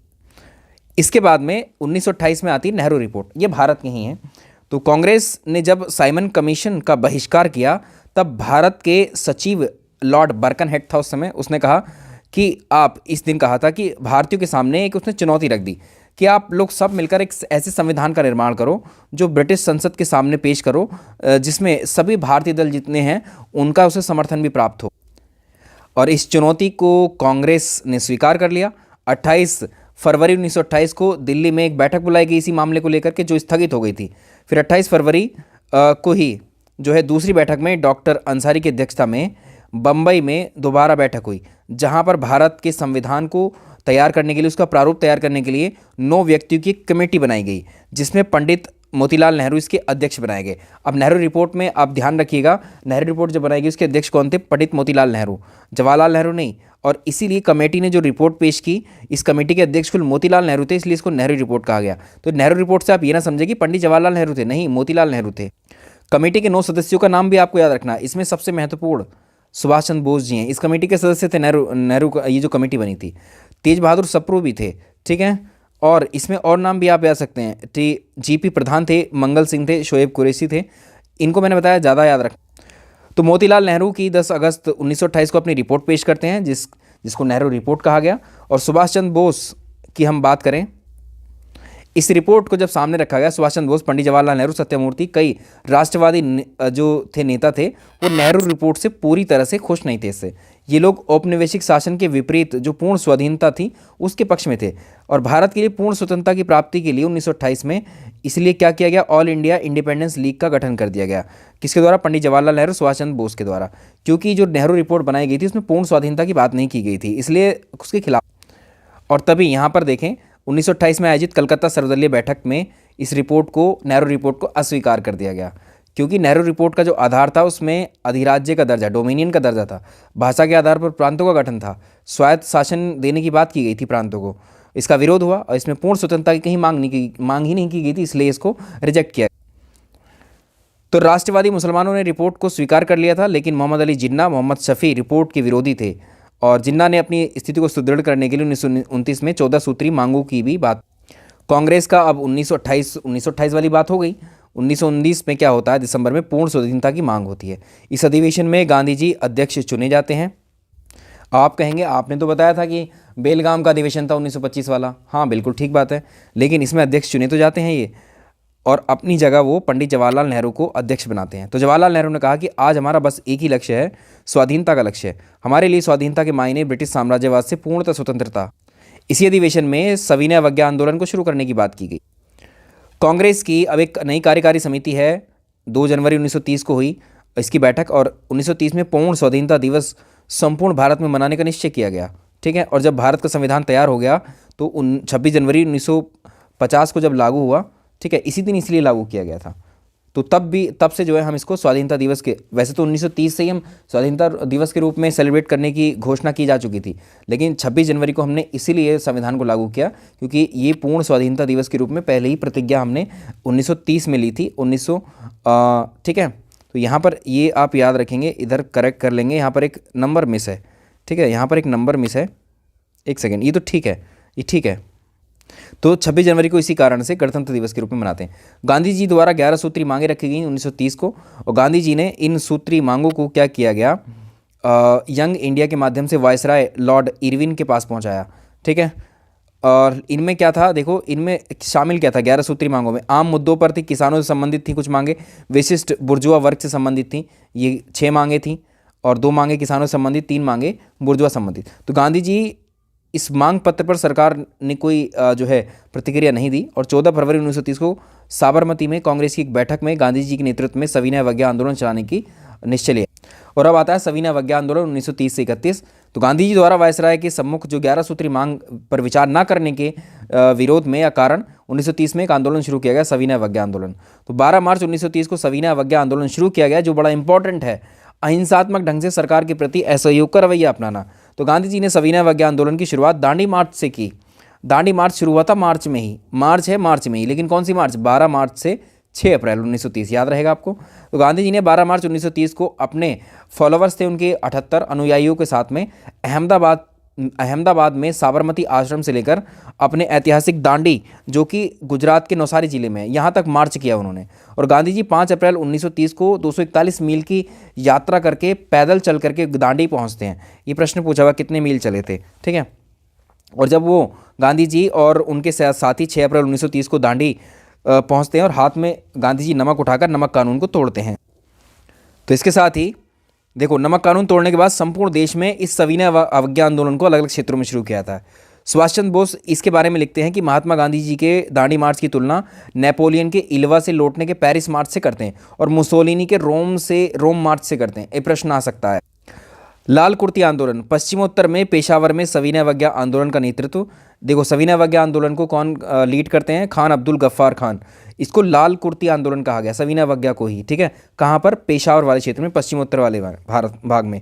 खान अब्दुल गफ्फार खान को सीमांत गांधी के नाम से जानते हैं। इनके कई नाम हैं जो प्रश्नों में आ चुके हैं। खान अब्दुल गफ्फार खान ने अपने संगठन जिसका नाम था खुदाई खिदमतकार का संगठन किया, और सदस्यों के साथ में इस आंदोलन में भाग लिया। ये सभी लाल कुर्ती पहनते थे, इस वजह से इसका नाम लाल कुर्ती संगठन रखा गया था। लाल कुर्ती दल के जो नेता थे गफ्फार खान को फ़ख़े अफ़गान की उपाधि दी गई थी। गफ्फार खान ने पख्तून नामक पत्रिका पश्तो भाषा में निकाली थी, जो बाद में 10 रोज़ा के नाम से प्रसिद्ध हुई, और गफ्फार खान को बादशाह खान भी कहा जाता। इनके नाम पर कई प्रश्न आए हैं। एक ऐसा ही सविनय अवज्ञा आंदोलन मणिपुर में हुआ, जिसको जियाल रंग कहा गया। तो भारत के पूर्वोत्तर क्षेत्र में सविनय अवज्ञा आंदोलन को नागाओं ने यदुनाग के नेतृत्व में जिया तरंग आंदोलन के रूप में जाना जाता है। तो यदुनाग ने शुरू किया था। नागा संघर्ष ने सशस्त्र संग्राम का रूप ले लिया, और यदुनाग पर हत्या का अभियोग लगाकर उनको फांसी दे दी। इसके अलावा यदुनाग को अगर हम देखें, यदुनाग के बाद उनकी बहन थी गैडिन लियू। ये नागा विद्रोह का नेतृत्व ये संभालती हैं, और इनको गिरफ्तार करके आजीवन कारावास की सजा दी जाती है। जवाहरलाल नेहरू इन्हीं गैडिन लियू को रानी की उपाधि देते हैं। और सविनय अवज्ञा आंदोलन का बंबई में केंद्र बिंदु धरासना बना था। तो गांधी जी द्वारा धरासना नामक निर्माण शिला पर वह नमक कानून तोड़ेंगे, और 4 मई 1930 को गांधी जी गिरफ्तार कर लिए जाते हैं। गांधी जी गिरफ्तारी के बाद में अब आपसे प्रश्न पूछा हुआ प्रश्न है, जब सविनय अवज्ञा आंदोलन का जो 1930 में उनको गिरफ्तारी की जाती है इस आंदोलन के दौरान, तो गांधी जी जब गिरफ्तार कर लिए तो इस आंदोलन को लीड किसने किया, अब्बास तैयब जी ने किया। ये मैंने आपको प्रश्न अभी कुछ दिन पहले करवाया है प्रैक्टिस सेट में। तो केरल में इस आंदोलन के नेतृत्व में के कैलप्पन और टी के माधवन ने किया था। कालीकट से वो जो है पैनूर तट तक गए थे। तमिलनाडु में चक्रवर्ती सी राजगोपालाचारी ने दांडी यात्रा की थी, तिरुचनापल्ली से वेदारण्यम तक। और 26 जनवरी 1931 को गांधी जी को यरवदा जेल से फिर रिहा कर दिया गया। इसी समय साइमन कमीशन की रिपोर्ट आई सामने, और 3 गोलमेज सम्मेलनों का आयोजन किया जाना था, जिसमें पहला गोलमेज सम्मेलन 1930-31 में होता है। कुल मिलाकर 3 गोलमेज सम्मेलन होते हैं, जो कि कहाँ किए जाते हैं, लंदन में किए जाते हैं। उद्घाटन जॉन परचम ने किया था। प्रधानमंत्री उस समय ब्रिटेन का रैमजे मैकडोनल्ड था। इसमें 89 प्रतिनिधि भाग लेते हैं। तो देखो 27 मई 1930 को साइमन कमीशन की रिपोर्ट पेश हुई थी। तो साइमन कमीशन के द्वारा सुधारों पर विचार करने के लिए ब्रिटिश सरकार 1930 में लंदन में पहला गोलमेज सम्मेलन आयोजन करती है। इसमें भाग लेने वाले कौन थे, इसमें याद रखिएगा, जो आप चाहे हिंदू महासभा, मुस्लिम लीग, दलित वर्ग, उदारवादी, इन तीनों संगठनों को आप याद रख सकते हैं। लेकिन इसमें एक महत्वपूर्ण बात याद रखनी है कि प्रथम गोलमेज सम्मेलन में उपस्थित प्रतिनिधियों में एकता का काफ़ी अभाव देखा गया। मुस्लिम प्रतिनिधियों ने वहाँ अलग निर्वाचक मंडल की मांग रख दी, दलित वर्गों ने अलग मांग रख दी। तो ब्रिटिश सरकार के द्वारा अखिल भारतीय संघ का निर्माण और प्रदेशों में उत्तरदायी पूर्ण शासन, और इस बात पर सहमति बनी थी। लेकिन इसमें आपको क्या करेंगे, ये भी एक तरीके से विफल हुआ था प्रथम गोलमेज सम्मेलन, ठीक है। तो पहले गोलमेज सम्मेलन में कांग्रेस ने पार्टिसिपेट नहीं किया था। ठीक है, देखिए ये इंपॉर्टेंट फैक्ट है यहाँ से। कांग्रेस के प्रमुख नेता जेल में थे उस समय, तो कांग्रेस ने इसमें भाग नहीं लिया। दूसरा आता है, दूसरा वाला देखिए, दूसरा द्वितीय गोलमेज सम्मेलन का आयोजन दिल्ली में किया गया 31 में, और प्रथम गोलमेज सम्मेलन की सभी कार्यवाही मान्यता, जो प्रथम गोलमेज सम्मेलन थी उसकी जितनी कार्यवाही थी उसको मान्यता नहीं दी गई, और वो पहला वाला प्रथम गोलमेज सम्मेलन विफल रहा। इरविन के द्वारा 26 जनवरी 1931 को गांधी जी को रेल से रिहा किया गया और देश में सौहार्द का वातावरण उत्पन्न करना चाहा। अंत में एक समझौता होता है, गांधी इरविन समझौता इसको हम कहते हैं, इसी दौरान हुआ था। तो इसमें क्या होता है, इसको दिल्ली समझौता है, गांधी इरविन समझौता के नाम से जानते हैं या दिल्ली पैक्ट के नाम से। तो सरोजिनी नायडू कहती हैं कि गांधी इरविन के मिलन को, जब ये समझौता हो रहा था, कि इसको दो महात्माओं का मिलन वो बताती हैं। तो इरविन कुछ बात, इस समझौते में कुछ बातें इरविन के द्वारा स्वीकार की गई, कुछ गांधी जी मानते हैं। तो राजनीतिक बंदियों को रिहा किया जाएगा, ये इरविन ने बातें स्वीकार की गांधी जी की तरफ से। भारतीय समुद्र के किनारे नमक, भारतीय लोग जो हैं समुद्र के किनारे नमक का निर्माण कर सकते हैं। शराब और विदेशी वस्तुओं की दुकानों पर भारतीय धरना दे सकते हैं। गांधी जी ने जो बातें मानी, सविनय अवज्ञा आंदोलन को स्थगित किया जाएगा, इरविन ने ऐसा प्रस्ताव रखा था, गांधी जी ने मान लिया। कांग्रेस द्वितीय गोलमेज सम्मेलन में भाग लेगी, ये भी मान लिया। और कांग्रेस ब्रिटिश सामान का बहिष्कार नहीं करेगी, ये मान। इसके अलावा जो कांग्रेस नेताओं ने बहुमत से गांधी इरविन समझौते का स्वागत किया, और के एम मुंशी ने इस समझौते को भारत के संवैधानिक इतिहास का एक युग प्रवर्तक कहा। देखो कितनी अच्छे इंपॉर्टेंट कॉन्सेप्ट है यहाँ पर, ये फैक्ट। तो पंडित जवाहरलाल नेहरू, सुभाष चंद्र बोस ने कहकर आलोचना की, गांधी जी ने पूर्ण स्वतंत्रता के लक्ष्य को बिना ध्यान में रखे ये समझौता कर लिया। ठीक है, ये भी याद रखेंगे। 23 मार्च 1931 को भगत सिंह, राजगुरु, सुखदेव को फांसी दी गई थी, जिसकी वजह से युवा कांग्रेसी इस समझौते से असंतुष्ट थे, और गांधी जी इन क्रांतिकारियों को नहीं बचा पाए। आज भी ये प्रश्न कभी कभी आपने देखा होगा, डिबेट्स वगैरह में उठता रहता है कि गांधी जी ने उनको क्यों नहीं बचाया।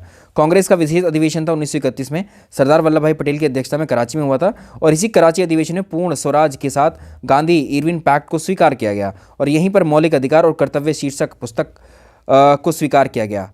इसी समय गांधी जी ने गांधी मर सकते हैं परंतु गांधीवाद नहीं मर सकता, इसी अधिवेशन में कहा था। प्रश्न आता है, दूसरा गोलमेज सम्मेलन की हम बात करेंगे।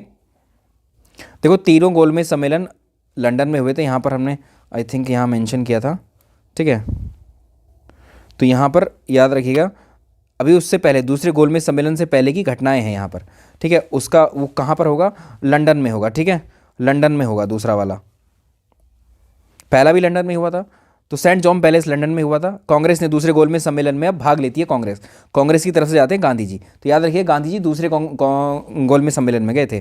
ठीक है, इस समय ब्रिटेन का प्रधानमंत्री मैकडोनाल्ड था, जो रैमजे मैकडोनाल्ड था, और इसका वायसराय जो था वेलिंगटन था, भारत का महासचिव सैमुअल हॉक था। अब गांधी जी जो गए थे 1931 में, तो SS राजपूताना नामक जहाज से गए थे। 12 सितंबर को इंग्लैंड पहुंचे थे, और कांग्रेस के एकमात्र प्रतिनिधि वही थे। दूसरे गोलमेज सम्मेलन में 31 प्रतिनिधि भाग लेते हैं। सरोजिनी नायडू भी इसमें गई थी, एनी बेसेंट भी गई थी। इस वाले सम्मेलन की बात करें तो सांप्रदायिक समस्या उभर कर सामने आती है। 1 दिसंबर 1931 को द्वितीय गोलमेज सम्मेलन में बिना किसी ठोस निर्णय के ये भी समाप्त होता है। अब इसी वाले उसमें देखो, इसमें इंपॉर्टेंट घटनाएं क्या होती हैं। द्वितीय गोलमेज सम्मेलन में गांधी जी, आपको पता है गांधी जी का जो वेशभूषा थी, ठीक है, कुछ अलग ही थी। तो उसमें फ्रैंक मॉरिस गांधी जी के बारे में कहता है कि उनको अर्धनंगे फकीर की ब्रिटिश प्रधानमंत्री से वार्ता हेतु सेंट जेम्स पैलेस की सीढ़ियाँ चढ़ने का दृश्य है, वो अपने आप में अनोखा और प्रभाव उत्पन्न करने वाला है। देखो बहुत इंपॉर्टेंट है, ये सेंट मॉरिस ने कहा था, ये ऐसे पूछता है प्रश्न को। सविनय अवज्ञा आंदोलन अब दूसरी बार शुरू होगा, पहली बार स्थगित हो गया था। अब देखो 1932 में शुरू होता, 31 में खत्म होता। तो भारत लौटने के पश्चात गांधी जी 1931 को सविनय अवज्ञा आंदोलन शुरू करने की बात कहते हैं, और इसके बाद गांधी जी को और अन्य नेताओं को गिरफ्तार कर लिया जाता है, फिर से स्थगित हो जाता है ये। इधर सांप्रदायिक पंचाट आता है 1932 का। इसमें अंग्रेज खुद एक नई चाल चलते हैं। अंग्रेज़ों के द्वारा भारत संवैधानिक समस्या का समाधान करने के लिए कुल गोलमेज सम्मेलनों का आयोजन किया गया था, लेकिन वो तीनों सम्मेलन ही विफल रहते हैं। ठीक है, इसी बीच 16 अगस्त 1932 को इस समय जो ब्रिटिश प्रधानमंत्री मैकडोनाल्ड था, ये भारतीय मताधिकार समिति की सिफारिश के आधार पर सांप्रदायिक पंचाट की घोषणा कर देता। सांप्रदायिक पंचाट में जो मामला था वो सांप्रदायिक सौहार्द को बढ़ाना था, ये कम्युनली बांटना चाह रहा था ये मैकडोनाल्ड जो था। ठीक है, तो पंचायत के माध्यम से भारत के विभिन्न वर्गों को अलग अलग निर्वाचक मंडल ये लोग दे रहे थे। ठीक है, आप अपने प्रतिनिधि को चुन सकते हैं। ठीक है, अलग अलग वर्ग, तो ऐसे तो डिवीज़न करना चाह रहे। तो इसका मुख्य क्या था कि जो दलित हैं, दलितों को अलग निर्वाचक मंडल देंगे, डॉक्टर भीमराव अंबेडकर इसका समर्थन करते हैं और पंचायत में दलितों को हिंदुओं से अलग एक वर्ग माना जाएगा। देखो कैसे डिवाइड कर रहे थे उस समय, उनके अनुसार दलितों को पृथक निर्वाचक मंडल आरक्षण देने की बात कर रहे थे, तो अंबेडकर भी इस पंचायत को स्वीकार कर लेते हैं। तो महात्मा गांधी, कांग्रेस सहित महात्मा गांधी ने अंग्रेजों की इस चाल को फूट डालो और राज करो की नीति के विस्तार के रूप में देखा, इसका विरोध किया। पूना समझौता था 1932 में, तो सांप्रदायिक पंचायत के विरोध में ही यहाँ पर क्या होता है, देखिए 20 सितंबर को आमरण अनशन की तैयारी करते हैं और यहीं पर आप देखेंगे कि मदन मोहन मालवीय, पुरुषोत्तम दास, डॉक्टर राजेंद्र प्रसाद, सी राजगोपालाचारी, तेज बहादुर सप्रू इत्यादि नेताओं के प्रयासों से 24 सितंबर 1932 को महात्मा गांधी और अंबेडकर के बीच में एक समझौता होता है, इसको कहते हैं पूना समझौता, जिसके बाद गांधी जी ने अपना आमरण अनशन समाप्त किया। तो इस समझौते से गांधी जी ने स्वयं हस्ताक्षर नहीं किए थे, बल्कि उनकी तरफ से पंडित मदन मोहन मालवीय ने हस्ताक्षर किए थे, जबकि दूसरी ओर अंबेडकर साहब थे। याद रखिएगा, ये प्रश्न आते हैं। पूना समझौते के तहत दलितों को पृथक निर्वाचक व्यवस्था को समाप्त कर दिया गया और दलित वर्ग को गांधी जी ने हरिजन नाम दिया था। तो गांधी जी द्वारा हरिजन सेवक संघ की भी स्थापना की गई और साप्ताहिक हरिजन पत्रिका भी निकाली गई गांधी जी के। तीसरा गोलमेज सम्मेलन आया और इसमें भी कांग्रेस ने पहले में और तीसरे में भाग नहीं लिया। 1932 में होता है। मोहम्मद अली जिन्ना ने इसमें भाग नहीं लिया। B.R. अम्बेडकर, तेज बहादुर सप्रू जो थे, ये दोनों व्यक्ति तीनों सम्मेलनों में आए थे, भाग लिया था इन्होंने, जिसमें प्रश्न पूछा भी जाता है कि तीनों सम्मेलनों में किसने भाग लिया था, तो B.R. अम्बेडकर थे। तीसरा गोलमेज सम्मेलन की समाप्ति पर एक श्वेत पत्र जारी किया गया, जिस पर विचार करने के लिए जो लिन लिथगो था, उसकी अध्यक्षता में ब्रिटिश संसद के द्वारा एक समिति गठित की गई और इसके आधार पर भारत शासन अधिनियम 1935 बना। अब देखो, कराची का अधिवेशन होता है, इसकी अध्यक्षता करते हैं सरदार वल्लभ भाई पटेल।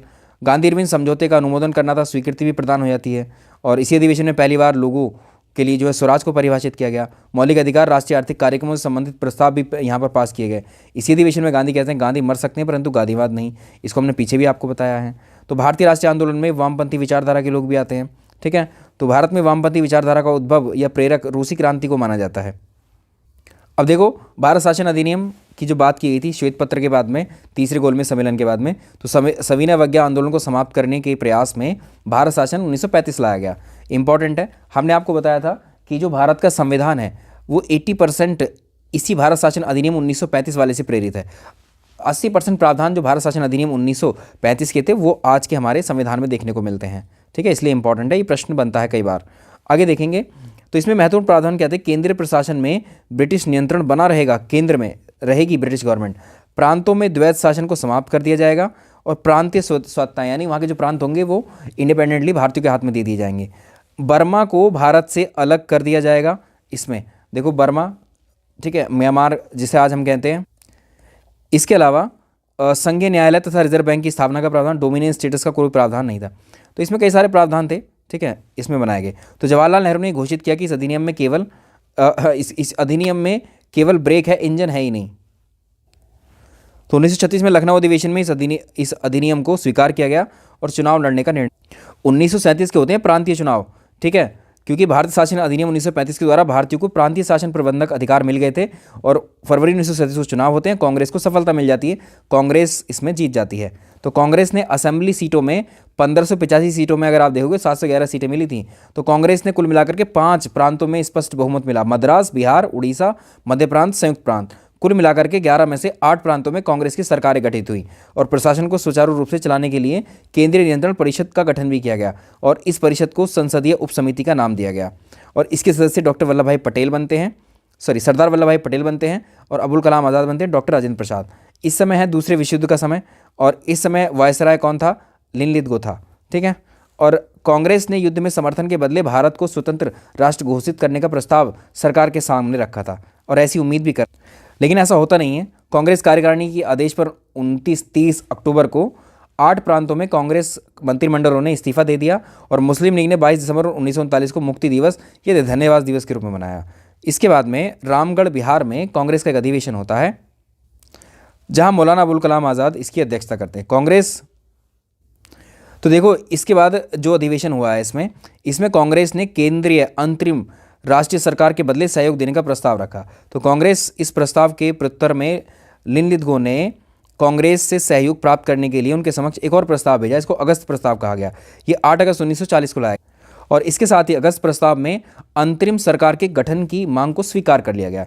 तो अगस्त प्रस्ताव के प्रावधान क्या थे कि युद्ध के पश्चात जो द्वितीय विश्व युद्ध होगा 1939 वाला जो शुरू हुआ था, उसके पश्चात में युद्ध के पश्चात एक संविधान सभा का गठन किया जाएगा, जिसमें मुख्य भूमिका भारतीयों की ही होगी और वायसराय की कार्यकारिणी परिषद में भारतीयों की संख्या बढ़ा दी जाएगी। कांग्रेस ने इस प्रस्ताव को ठुकरा दिया और इसको कहा कि दरवाजे में जड़ी जंग लगी कील की तरह। किसको? अगस्त प्रस्ताव को। तो कांग्रेस अगस्त प्रस्ताव से संतुष्ट नहीं थी और गांधी जी ने अब 1940 में व्यक्तिगत सत्याग्रह शुरू करने की बात की।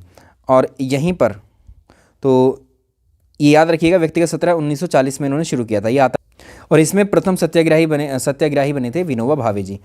और इस सत्याग्रह को बाद में स्थगित किया गया था, पंडित जवाहरलाल नेहरू ने इसे पुनः प्रारंभ किया और जिसमें 20,000 से ज़्यादा सत्याग्रही जो थे उनको गिरफ्तार कर लिया गया।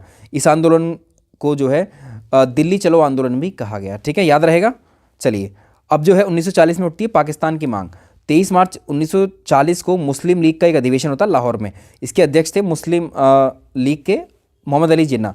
तो इस अधिवेशन में भारत से अलग एक मुस्लिम राष्ट्र की मांग की जाने लगी, लेकिन प्रस्ताव में पाकिस्तान शब्द का जिक्र तो नहीं हुआ था।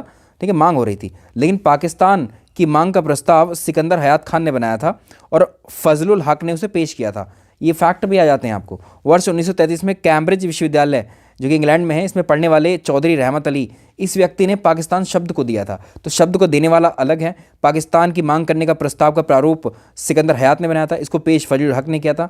और जिस अधिवेशन में ये सब चल रहा था, मोहम्मद अली जिन्ना ने, जिस अधिवेशन में पाकिस्तान की मांग चल रही थी, तो मोहम्मद अली जिन्ना ने अध्यक्षता की थी।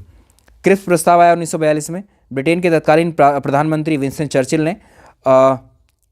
ने जो है भारतीय नेताओं से वार्ता करने के लिए स्टैफर्ड क्रिप्स के अधीन 23 मार्च को 1942 को एक मिशन भेजा था। तो भारत से समझौता के लिए मित्र राष्ट्रों पर दबाव बढ़ रहा था, इसलिए इसमें कुछ प्रावधान किए गए थे इस क्रिप्स प्रस्ताव में। युद्ध के पश्चात भारत को डोमिनियन स्टेटस दिलवाएंगे। युद्ध के पश्चात भारत की संविधान निर्माण करने वाले लोगों का समूह बनाया जाएगा, जिसको संविधान निर्मात्री सभा या संविधान सभा कहते हैं। तो कांग्रेस और मुस्लिम लीग ने इस क्रिप्स प्रस्ताव को एक्सेप्ट ही नहीं किया। महात्मा गांधी ने इन प्रस्तावों को दिवालिया होने वाले बैंक का उत्तर दिनांकित चेक कहा, पोस्ट डेटेड चेक बताया। ठीक है, याद रहेगा, क्रिप्स प्रस्ताव को पोस्ट डेटेड चेक कहा था। सारे फैक्ट याद रहेंगे। और 11 अप्रैल 1942 को क्रिप्स प्रस्ताव को अस्वीकार करते हुए केवल भविष्य के वादों से संतुष्टि नहीं मिलेगी, ऐसा कहा गया। अब यहाँ पर देखो, भारत छोड़ो आंदोलन शुरू हुआ। भारत छोड़ो आंदोलन को अगस्त क्रांति के नाम से भी जानते हैं। ठीक, द्वितीय विश्व युद्ध की तरफ समाप्त होने की तरफ बढ़ ही रहे थे। तो यहाँ पर कुछ अभी जब नहीं दिखाई दे रहा था कि अंग्रेज़ भारत को नहीं छोड़ना चाह रहे, तो ऐसे में भारत पर जापानी आक्रमण का खतरा इस समय विद्यमान था, चल ही रहा था क्योंकि विश्व युद्ध। तो गांधी जी को लग रहा था कि अंग्रेज़ जो है अब भारतीयों को स्वतंत्र कर सकते हैं, क्योंकि वहाँ से जापान अगर हमला कर दे तो जापान आक्रमण के प्रति जनता का मनोबल बढ़ाने और उन्हें भारतीयों की ताकत का एहसास कराने के लिए राष्ट्रीय संघर्ष अनिवार्य था। तो गांधी जी ने कांग्रेस को ये चुनौती दी कि संघर्ष के इस प्रस्ताव को स्वीकार नहीं किया गया तो मैं देश की बालू से ही कांग्रेस से एक बड़ा आंदोलन खड़ा कर दूंगा। ये स्टेटमेंट भी पूछ लेता है। अब 1942 में बम्बई की ग्वालियर टैंक में कांग्रेस का अधिवेशन होता है। अबुल कलाम अध्यक्ष थे और इस अधिवेशन में पंडित जवाहरलाल नेहरू भारत छोड़ो प्रस्ताव पेश कर देते हैं, जिसमें कुछ संशोधन के साथ उसको स्वीकार भी कर लिया जाता है। तो 8 अगस्त 1942 को इसी बैठक में गांधी जी कहते हैं करो या मरो का नारा दे देते हैं। तो गांधी जी को भारत छोड़ो आंदोलन का नेता घोषित कर दिया जाता है। याद रहेगा, भारत छोड़ो आंदोलन के नेता कौन थे? गांधी जी थे। इस बार सरकार का इरादा कांग्रेस से समझौता करने का नहीं बल्कि आंदोलन शुरू करने का था। तो 9 अगस्त को क्या होता है, सुबह को ऑपरेशन जीरो शुरू किया जाता है और इसके तहत शीर्ष नेताओं को गिरफ्तार कर लिया जाता है, भारत छोड़ो आंदोलन के नेताओं को। गांधी जी को आगा खां पैलेस में रखा जाता है गिरफ्तार करके, सरोजनी नायडू को आगा खां पैलेस में, जवाहरलाल नेहरू को अल्मोड़ा जेल में, राजेंद्र प्रसाद को बांकीपुर जेल में और मौलाना अबुल कलाम आज़ाद को बागोड़ा जेल में रखा जाता है। देखिए, एक एक चीज़ मैंने कोई छोड़ी नहीं है, मिस नहीं की है, आप लोग इनको ध्यान से पढ़ें। तो भारत छोड़ो आंदोलन असफल सिद्ध होता है यहाँ तक तो। ठीक है, भारत को क्योंकि सफलता नहीं मिली तो ये एक तरीके से असफल हुआ। इधर 1943 में आज़ाद हिंद फौज का गठन किया जाता है। तो आज़ाद हिंद फौज का विचार सबसे पहले मोहन सिंह के मन में आया था, जो ब्रिटेन की भारतीय सेना के अधिकारी हुआ करते थे। 1942 में टोक्यो में भारतीयों की एक कॉन्फ्रेंस बुलाई गई, जिसमें इंडियन इंडिपेंडेंस लीग, भारतीय स्वतंत्रता लीग की स्थापना की गई। और 1942 में बैंकॉक में कॉन्फ्रेंस हुई थी, जिसमें रास बिहारी घोष को लीग का अध्यक्ष चुना गया था। यहीं पर आज़ाद हिंद फौज के गठन का निर्णय भी लिया गया। आज़ाद हिंद फौज की पहली डिवीज़न का गठन हुआ। इसमें जापानी सैन्य अधिकारी मेजर फुजीवारा का महत्वपूर्ण योगदान माना जाता है। कैप्टन मोहन सिंह को आज़ाद हिंद फौज का कमांडर बनाया गया और इसी से जुड़े थे कौन? इसी से जुड़े हुए थे सुभाष चंद्र बोस जी भी। सुभाष चंद्र बोस बैंकॉक सम्मेलन के निमंत्रण पर पहुंचते हैं 1943 में टोक्यो, और 5 जुलाई को रास बिहारी घोष ने भारतीय स्वतंत्रता लीग की अध्यक्षता सुभाष चंद्र बोस को दे दी थी। सुभाष चंद्र बोस जी का जन्म हुआ था 23 जनवरी 1897 को उड़ीसा के कटक में। 1919 में इन्होंने स्नातक किया था कलकत्ता यूनिवर्सिटी से। 1920 में सिविल सेवा की परीक्षा पास की थी। ये 4th रैंक भी इन्होंने हासिल की थी सिविल सेवा की परीक्षा में, ये पूछा जाता है प्रश्न, ठीक है। और इसके बाद इन्होंने नौकरी भी छोड़ी थी। राजनीतिक गुरु इनके कौन थे? चित्तरंजन दास। 1927 में इंडिपेंडेंस लीग की स्थापना की। 1938 में कांग्रेस के हरिपुरा अधिवेशन की अध्यक्षता की। 1929 में ये कांग्रेस के त्रिपुरी अधिवेशन के अध्यक्ष बने थे, चुने गए थे, लेकिन डॉक्टर राजेंद्र इस्तीफा दे देते हैं वहाँ से। डॉक्टर राजेंद्र प्रसाद अध्यक्षता करते हैं उस अधिवेशन की, ठीक है। कांग्रेस से इस्तीफा उसी समय दे देते हैं। 1939 में फॉरवर्ड ब्लॉक की स्थापना करते हैं। 1941 में जर्मनी चले जाते हैं और वहीं पर जनता उन्हें जो है नेताजी के नाम से संबोधित कर। सुभाष चंद्र बोस ने झांसी रेजिमेंट के नाम से एक महिला रेजिमेंट, अब इसको याद रखिएगा, झांसी रेजिमेंट के नाम से एक महिला रेजिमेंट बनाई, जिसका नेतृत्व कैप्टन लक्ष्मी सहगल ने किया। आया हुआ प्रश्न है। आज़ाद हिंद फौज की 3 अन्य ब्रिगेड भी थी। कुल कितनी ब्रिगेड थी? 3 ने। एक तो सुभाष ब्रिगेड थी, नेहरू ब्रिगेड थी, गांधी ब्रिगेड थी, ठीक है, याद रहेगा। कुल मिलाकर के 4 होंगी, 3 अन्य ब्रिगेड ये, एक झांसी रेजिमेंट, मतलब ब्रिगेड 3 थी, ठीक है। और इसमें देखिए 1943 में सुभाष चंद्र बोस ने आज़ाद हिंद फौज के सर्वोच्च सेनापति के नाते सिंगापुर में स्वतंत्र भारत की अस्थायी सरकार की स्थापना कर दी। वहाँ पर ये प्रश्न खूब आता है, ठीक है। और यहीं पर नेताजी ने कहा दिल्ली चलो और तुम मुझे खून दो मैं तुम्हें आज़ादी दूंगा, यहीं पर दिया था इन्होंने नारा सिंगापुर में। कितनी महत्वपूर्ण बात है। 6 जुलाई 1944 को सुभाष चंद्र बोस ने रेडियो पर बोलते हुए गांधी जी को संबोधित किया और उन्होंने कहा कि भारत का स्वाधीनता का आखिरी युद्ध शुरू हो चुका है, राष्ट्रपिता, यहीं पर राष्ट्रपिता पहली बार कहा, ठीक है। तो भारत की मुक्ति के इस पवित्र युद्ध में हम आपका आशीर्वाद और आपकी शुभकामनाएं चाहते हैं। इधर जो जापान की सेना है के द्वारा अंडमान और निकोबार द्वीप को सुभाष चंद्र बोस को सौंप दिया जाता है। और अंडमान का नाम शहीद द्वीप आप जानते हैं, निकोबार का नाम स्वराज द्वीप है, ये अब कर दिया गया है, ठीक है। मैंने अपडेट कर दिया ज्योग्राफी का क्वेश्चन यहाँ। और दूसरे विश्व युद्ध में जापान और जर्मनी की हार हो जाती है। 1945 में नेताजी जो हैं बैंकॉक से टोक्यो रवाना होते हैं, परंतु जो फार्मोसा आइलैंड है, ठीक है, ताइपेई में, इसके पास उनका विमान दुर्घटनाग्रस्त हो जाता है और 18 अगस्त 1945 को उनकी विमान दुर्घटना में मृत्यु हो जाती है। अब मुझे एक चीज़ यहाँ सुनिए आप, क्योंकि इनकी मृत्यु से संबंधित सवाल पूछा जाता है कि सुभाष चंद्र बोस जी की मृत्यु कैसे हुई। अभी तक जो भी प्रमाण हैं उनमें मतलब विमान दुर्घटना को ही सबसे ज़्यादा माना जाता है, हालांकि ऐसे कोई प्रमाण अभी तक नहीं मिले हैं, ठीक है। इसलिए इस डेट को माना जाता है। अगर मृत्यु वाली डेट पूछे परीक्षा में तो आप इसको उत्तर करेंगे।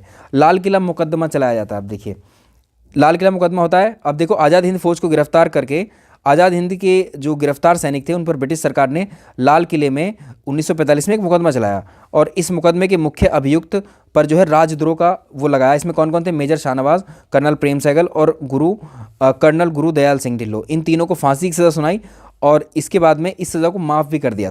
1945 की आई थी वेवेल योजना। तो 1945 में वायसराय वेवेल के द्वारा वेवेल योजना प्रस्तुत की गई, जिसमें केंद्र में कार्यकारिणी परिषद का गठन किया गया और जिसमें वायसराय, कमांडर इन चीफ और 10 भारतीय सदस्य शामिल किए गए। अब देखो वेवेल प्रस्ताव पर विचार करने के लिए इसमें क्या था? कार्यकारी परिषद एक अंतरिम व्यवस्था थी जिसमें तब तक देश का शासन चलाना था जब तक नए संविधान पर आम सहमति नहीं बन जाती। तो 25 जून 1945 को शिमला सम्मेलन का आयोजन किया गया और गांधी जी ने इस सम्मेलन में भाग नहीं लिया और ये भी असफल रही।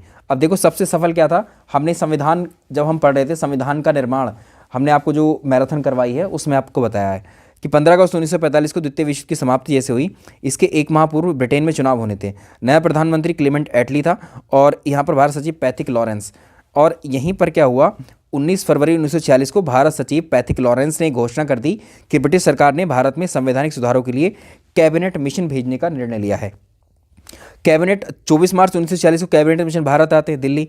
3 सदस्य थे, पैथिक लॉरेंस था इसमें, स्टैफर्ड क्रिप्स था, एवी अलेक्जेंडर। ये हमने आपको जो पॉलिटी है उसमें बताया था। पैथिक लॉरेंस इसका अध्यक्ष था और स्टैफर्ड क्रिप्स व्यापार बोर्ड का अध्यक्ष था और एबी अलेक्जेंडर नौसेना का प्रमुख। इन तीनों के वो पूछे हुए हैं पद परीक्षा में। 16 मई 1946 को कैबिनेट मिशन ने अपनी रिपोर्ट पेश की और ये जो रिपोर्ट थी इसमें कैबिनेट मिशन के जो प्रावधान थे इसमें एक संविधान सभा को गठित करने का प्रावधान था। विभिन्न राजनीतिक दलों को मिलाकर एक अंतरिम सरकार बनाने का भी इसमें बात की गई थी। तो कैबिनेट मिशन ने यह प्रस्ताव पेश किया, संविधान सभा में कुल 292 सदस्य होंगे और 292 सदस्यों के लिए चुनाव होता है जिसमें कांग्रेस जीत जाती है। 4 जो थे वो ब्रिटिश कमिश्नरी से थे और 296 ब्रिटिश प्रांतों से थे। यह यहाँ से आगे कहानी हम आपको संविधान वाले इसमें बता चुके। फिर भी रिकैप करवा देते हैं। 1946 में कैबिनेट मिशन के तहत संविधान सभा के लिए चुनाव कराए गए। चुनावों के परिणाम आए 292 सीटों के, जिसमें 208 सीटें तो अकेले सर्वबहुमत कांग्रेस को मिल गया। मुस्लिम लीग ने 73 सीटें जीती और अन्य को जो है 15 सीटें मिली। इसके अलावा संविधान सभा के चुनाव के पश्चात 9 दिसंबर 1946 को संविधान सभा की प्रथम बैठक होती है दिल्ली में। आपको याद है 9 दिसंबर को पहली बैठक होती है, जिसके अस्थायी अध्यक्ष डॉक्टर सच्चिदानंद सिन्हा को बनाया जाता है, क्योंकि सबसे वरिष्ठतम थे। ठीक है, उसके बाद डॉक्टर राजेंद्र प्रसाद बन जाएंगे 11 दिसंबर 1946 को स्थायी अध्यक्ष संविधान सभा। आगे बात करते हैं तो कांग्रेस ने कैबिनेट मिशन की योजना जो की थी वो मुस्लिम लीग ने जो है प्रथम पाकिस्तान बनाने की मांग की थी, ठीक है, और जो कैबिनेट मिशन ने ठुकरा दी थी। ठीक है, तो मुस्लिम लीग ने इसका विरोध कर दिया था। इसके अलावा 12 अगस्त 1946 को वायसराय के द्वारा नेहरू को अंतिम सरकार बनाने का निमंत्रण भेजा गया, जिसे नेहरू स्वीकार कर लेते हैं और मुस्लिम लीग ने 16 अगस्त 1946 को पाकिस्तान को प्राप्त करने के लिए इस दिन को प्रत्यक्ष कार्यवाही दिवस के रूप में मनाने के लिए एक तरीके से सांप्रदायिक दंगे आरंभ किए। अब देखो यहाँ पर अंतरिम सरकार की बात करेंगे। माउंटबेटन ने गांधी जी को वन मैन बाउंड्री फोर्स भी कहा है, ये भी याद रखेंगे। अंतरिम सरकार का गठन होता है और 2 सितंबर 1946 को ये डेट पूछी जाती है, कब हुआ था गठन अंतरिम सरकार का, इंटरिम गवर्नमेंट का। तो पंडित जवाहरलाल नेहरू के अधीन अंतरिम सरकार बनाई जाती है। इसमें वायसराय के अलावा 14 मंत्रियों को लिया जाना था। अब देखो इसमें कांग्रेस के 6 मंत्री, मुस्लिम लीग के 5 मंत्री, सिखों का 1 सीट सिखों की थी और 1 पारसी की थी, 1 भारतीय ईसाइयों की थी। ठीक है, ऐसे बनाया गया। तो मुस्लिम लीग पहले ही विरोध कर रही थी, लेकिन अक्टूबर 1946 में मुस्लिम लीग के 5 प्रतिनिधि अंतरिम सरकार में शामिल हो जाते हैं, यानी 5 पद उनको मिल जाते हैं। अब देखो कौन कौन से पद है, कितना इंटरेस्टिंग है।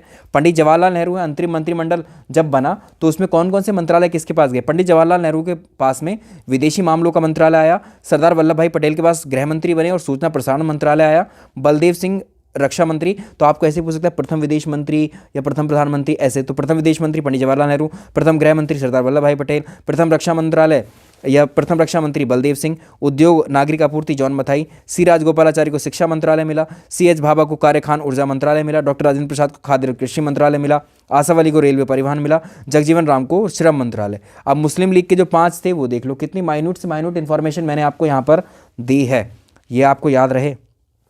लियाकत अली खान को इसलिए सेपरेट कर लिया है पाकिस्तान या मुस्लिम लीग के सदस्यों को। लियाकत अली खान को जो है वित्त मंत्रालय दिया गया और चंद्रईगर को वाणिज्य, जोगिंदास मंडल को विधि मंत्रालय, और यहाँ पर देखिए गंजाफर को अली खान को जो है इनको स्वास्थ्य मंत्रालय दिया गया और अब्दुल रब निश्तर को जो है डाक और वायु मंत्री। अब एटली घोषणा करते हैं 1947 में। ब्रिटिश प्रधानमंत्री क्लीमेंट एटली है जो लेबर पार्टी का है, इसने 20 फरवरी 1947 को हाउस ऑफ कॉमन से घोषणा कर दी। 1948 से पहले ही हम भारतीय को सत्ता सौंप देंगे, डेट नहीं बता रहे हैं अभी। एटली ने लॉर्ड वेवेल की जगह लॉर्ड माउंटबेटन को गवर्नर जनरल नियुक्त कर दिया। अब देखो माउंटबेटन योजना, ये माउंटबेटन योजना बनाता है 47 में। 24 मार्च 1947 को माउंटबेटन को भारत का नया वायसराय बनाया जाता है और 3 जून 1947 को माउंटबेटन योजना प्रस्तुत की जाती है। इसके अनुसार भारत को 2 भारतीय हिस्सों, जिसमें भारतीय संघ और पाकिस्तान में बांट दिया जाएगा। विभाजन होने की दशा में 2 डोमेनियन और 2 संविधान सभाओं का निर्माण किया जाएगा। विभाजन के गतिरोध को दूर करने के लिए सीमा आयोग का गठन किया जाएगा। ये माउंटबेटन योजना में था। तो आपको प्रश्न आता है कि भारत विभाजन किस योजना के तहत या किसके तहत किया गया? माउंटबेटन योजना, याद रखेंगे हमेशा माउंटबेटन योजना। इसके बाद 4 जुलाई 1947 को ब्रिटिश संसद ने माउंटबेटन प्रस्ताव जो दिया गया था अभी योजना, इसी के आधार पर भारतीय स्वतंत्रता विधेयक पेश किया। ठीक है, पहले विधेयक आते हैं, बिल आते हैं, हमने आपको बताया। तो ये ब्रिटिश संसद में होता था सब। 18 जुलाई 1947 को इसकी स्वीकृति मिल जाती है और अब इसी को जो है जब ये पास हो जाता है वहाँ से तो अधिनियम बन जाएगा, भारत शासन अधिनियम 1947। इसके अनुसार देश को 15 अगस्त 1947 को 2 डोमेनियन भारत और पाकिस्तान में बांट दिया जाएगा। तो 14 अगस्त को स्वतंत्र राष्ट्र के रूप में पाकिस्तान का जन्म हुआ और 15 अगस्त को भारत की स्थापना हुई। ठीक है, इसके बाद संविधान सभा ने लॉर्ड माउंटबेटन को भारत का प्रथम गवर्नर जनरल नियुक्त किया। ठीक है, याद रहेगा, लॉर्ड माउंटबेटन को स्वतंत्र भारत का प्रथम गवर्नर या भारत का प्रथम गवर्नर जनरल नियुक्त। अब देखो भारत विभाजन हुआ, तो भारत विभाजन में अब देखो भारत और पाकिस्तान का यहाँ तक का डेटा हम याद रखेंगे। हमने 1885 से शुरू किए थे जब कांग्रेस की स्थापना हुई और 1947 तक हम आ गए जब ये हमारा कंप्लीट होने को है। तो मेरी आपसे पुनः रिक्वेस्ट है, सेशन पसंद आ रहा हो तो लाइक एंड शेयर कर दीजिएगा आप। ठीक है, ज़रा भी आप देर मत कीजिए क्योंकि इतने अच्छे अच्छे सेशन आपको कहाँ मिलेंगे। और तो भारत 15 अगस्त 1947 को स्वतंत्रता मिली और भारत से अलग करके पाकिस्तान को बनाया गया 14 अगस्त 1947 को, ये भी पूछ सकता है। तो इधर माउंटबेटन को स्वतंत्र भारत का प्रथम ब्रिटिश गवर्नर जनरल नियुक्त किया, स्वतंत्र भारत का प्रथम ब्रिटिश गवर्नर जनरल नियुक्त किया, और प्रधानमंत्री पंडित जवाहरलाल नेहरू को बनाया गया, ठीक है। और भारत का संविधान 26 जनवरी 1950 को लागू किया गया। इधर आओ, पाकिस्तान के बारे में थोड़ा सा जान लेते हैं, आज़ादी तक का, उससे ज़्यादा जानने की ज़रूरत नहीं है, ठीक है। मोहम्मद अली जिन्ना को पाकिस्तान का पहला, देखो यहाँ से प्रश्न कभी कभी पूछ लेता है, मोहम्मद अली जिन्ना को पाकिस्तान का प्रथम गवर्नर जनरल बनाया, और इसमें प्रधानमंत्री लियाकत अली को बनाया गया। राजधानी बनाई गई कराची, और पाकिस्तान का संविधान 23 मार्च 1956 को लागू किया गया। चलिए, ये फैक्ट्स आपको याद रखने होंगे। तो यहाँ पर समाप्त होता है हमारा आज की मैराथन का दूसरा भाग, ठीक है, जिसको हम कह रहे हैं भारतीय स्वतंत्रता आंदोलन। ये बिल्कुल सेपरेटली हमने पढ़ा है। और अब आपका जो बचता है, आपकी डिमांड पर जो पहला हिस्सा, जिसमें भारत में जो यूरोपीय कंपनियों का आगमन है, वहाँ से लेकर के बहुत सारी चीज़ें वहाँ डिस्कस करेंगे। वीडियो पसंद आया तो लाइक और शेयर करिएगा, और इसको शेयर भी कर दीजिएगा। जिनको नोट्स चाहिए वो व्हाट्सअप नंबर पर संपर्क करेंगे 9718878881 पर। चलिए, मिलते हैं आपसे अगले मैराथन में, जो कि आधुनिक भारत का ही होगा, पहला हिस्सा। Thank you so much.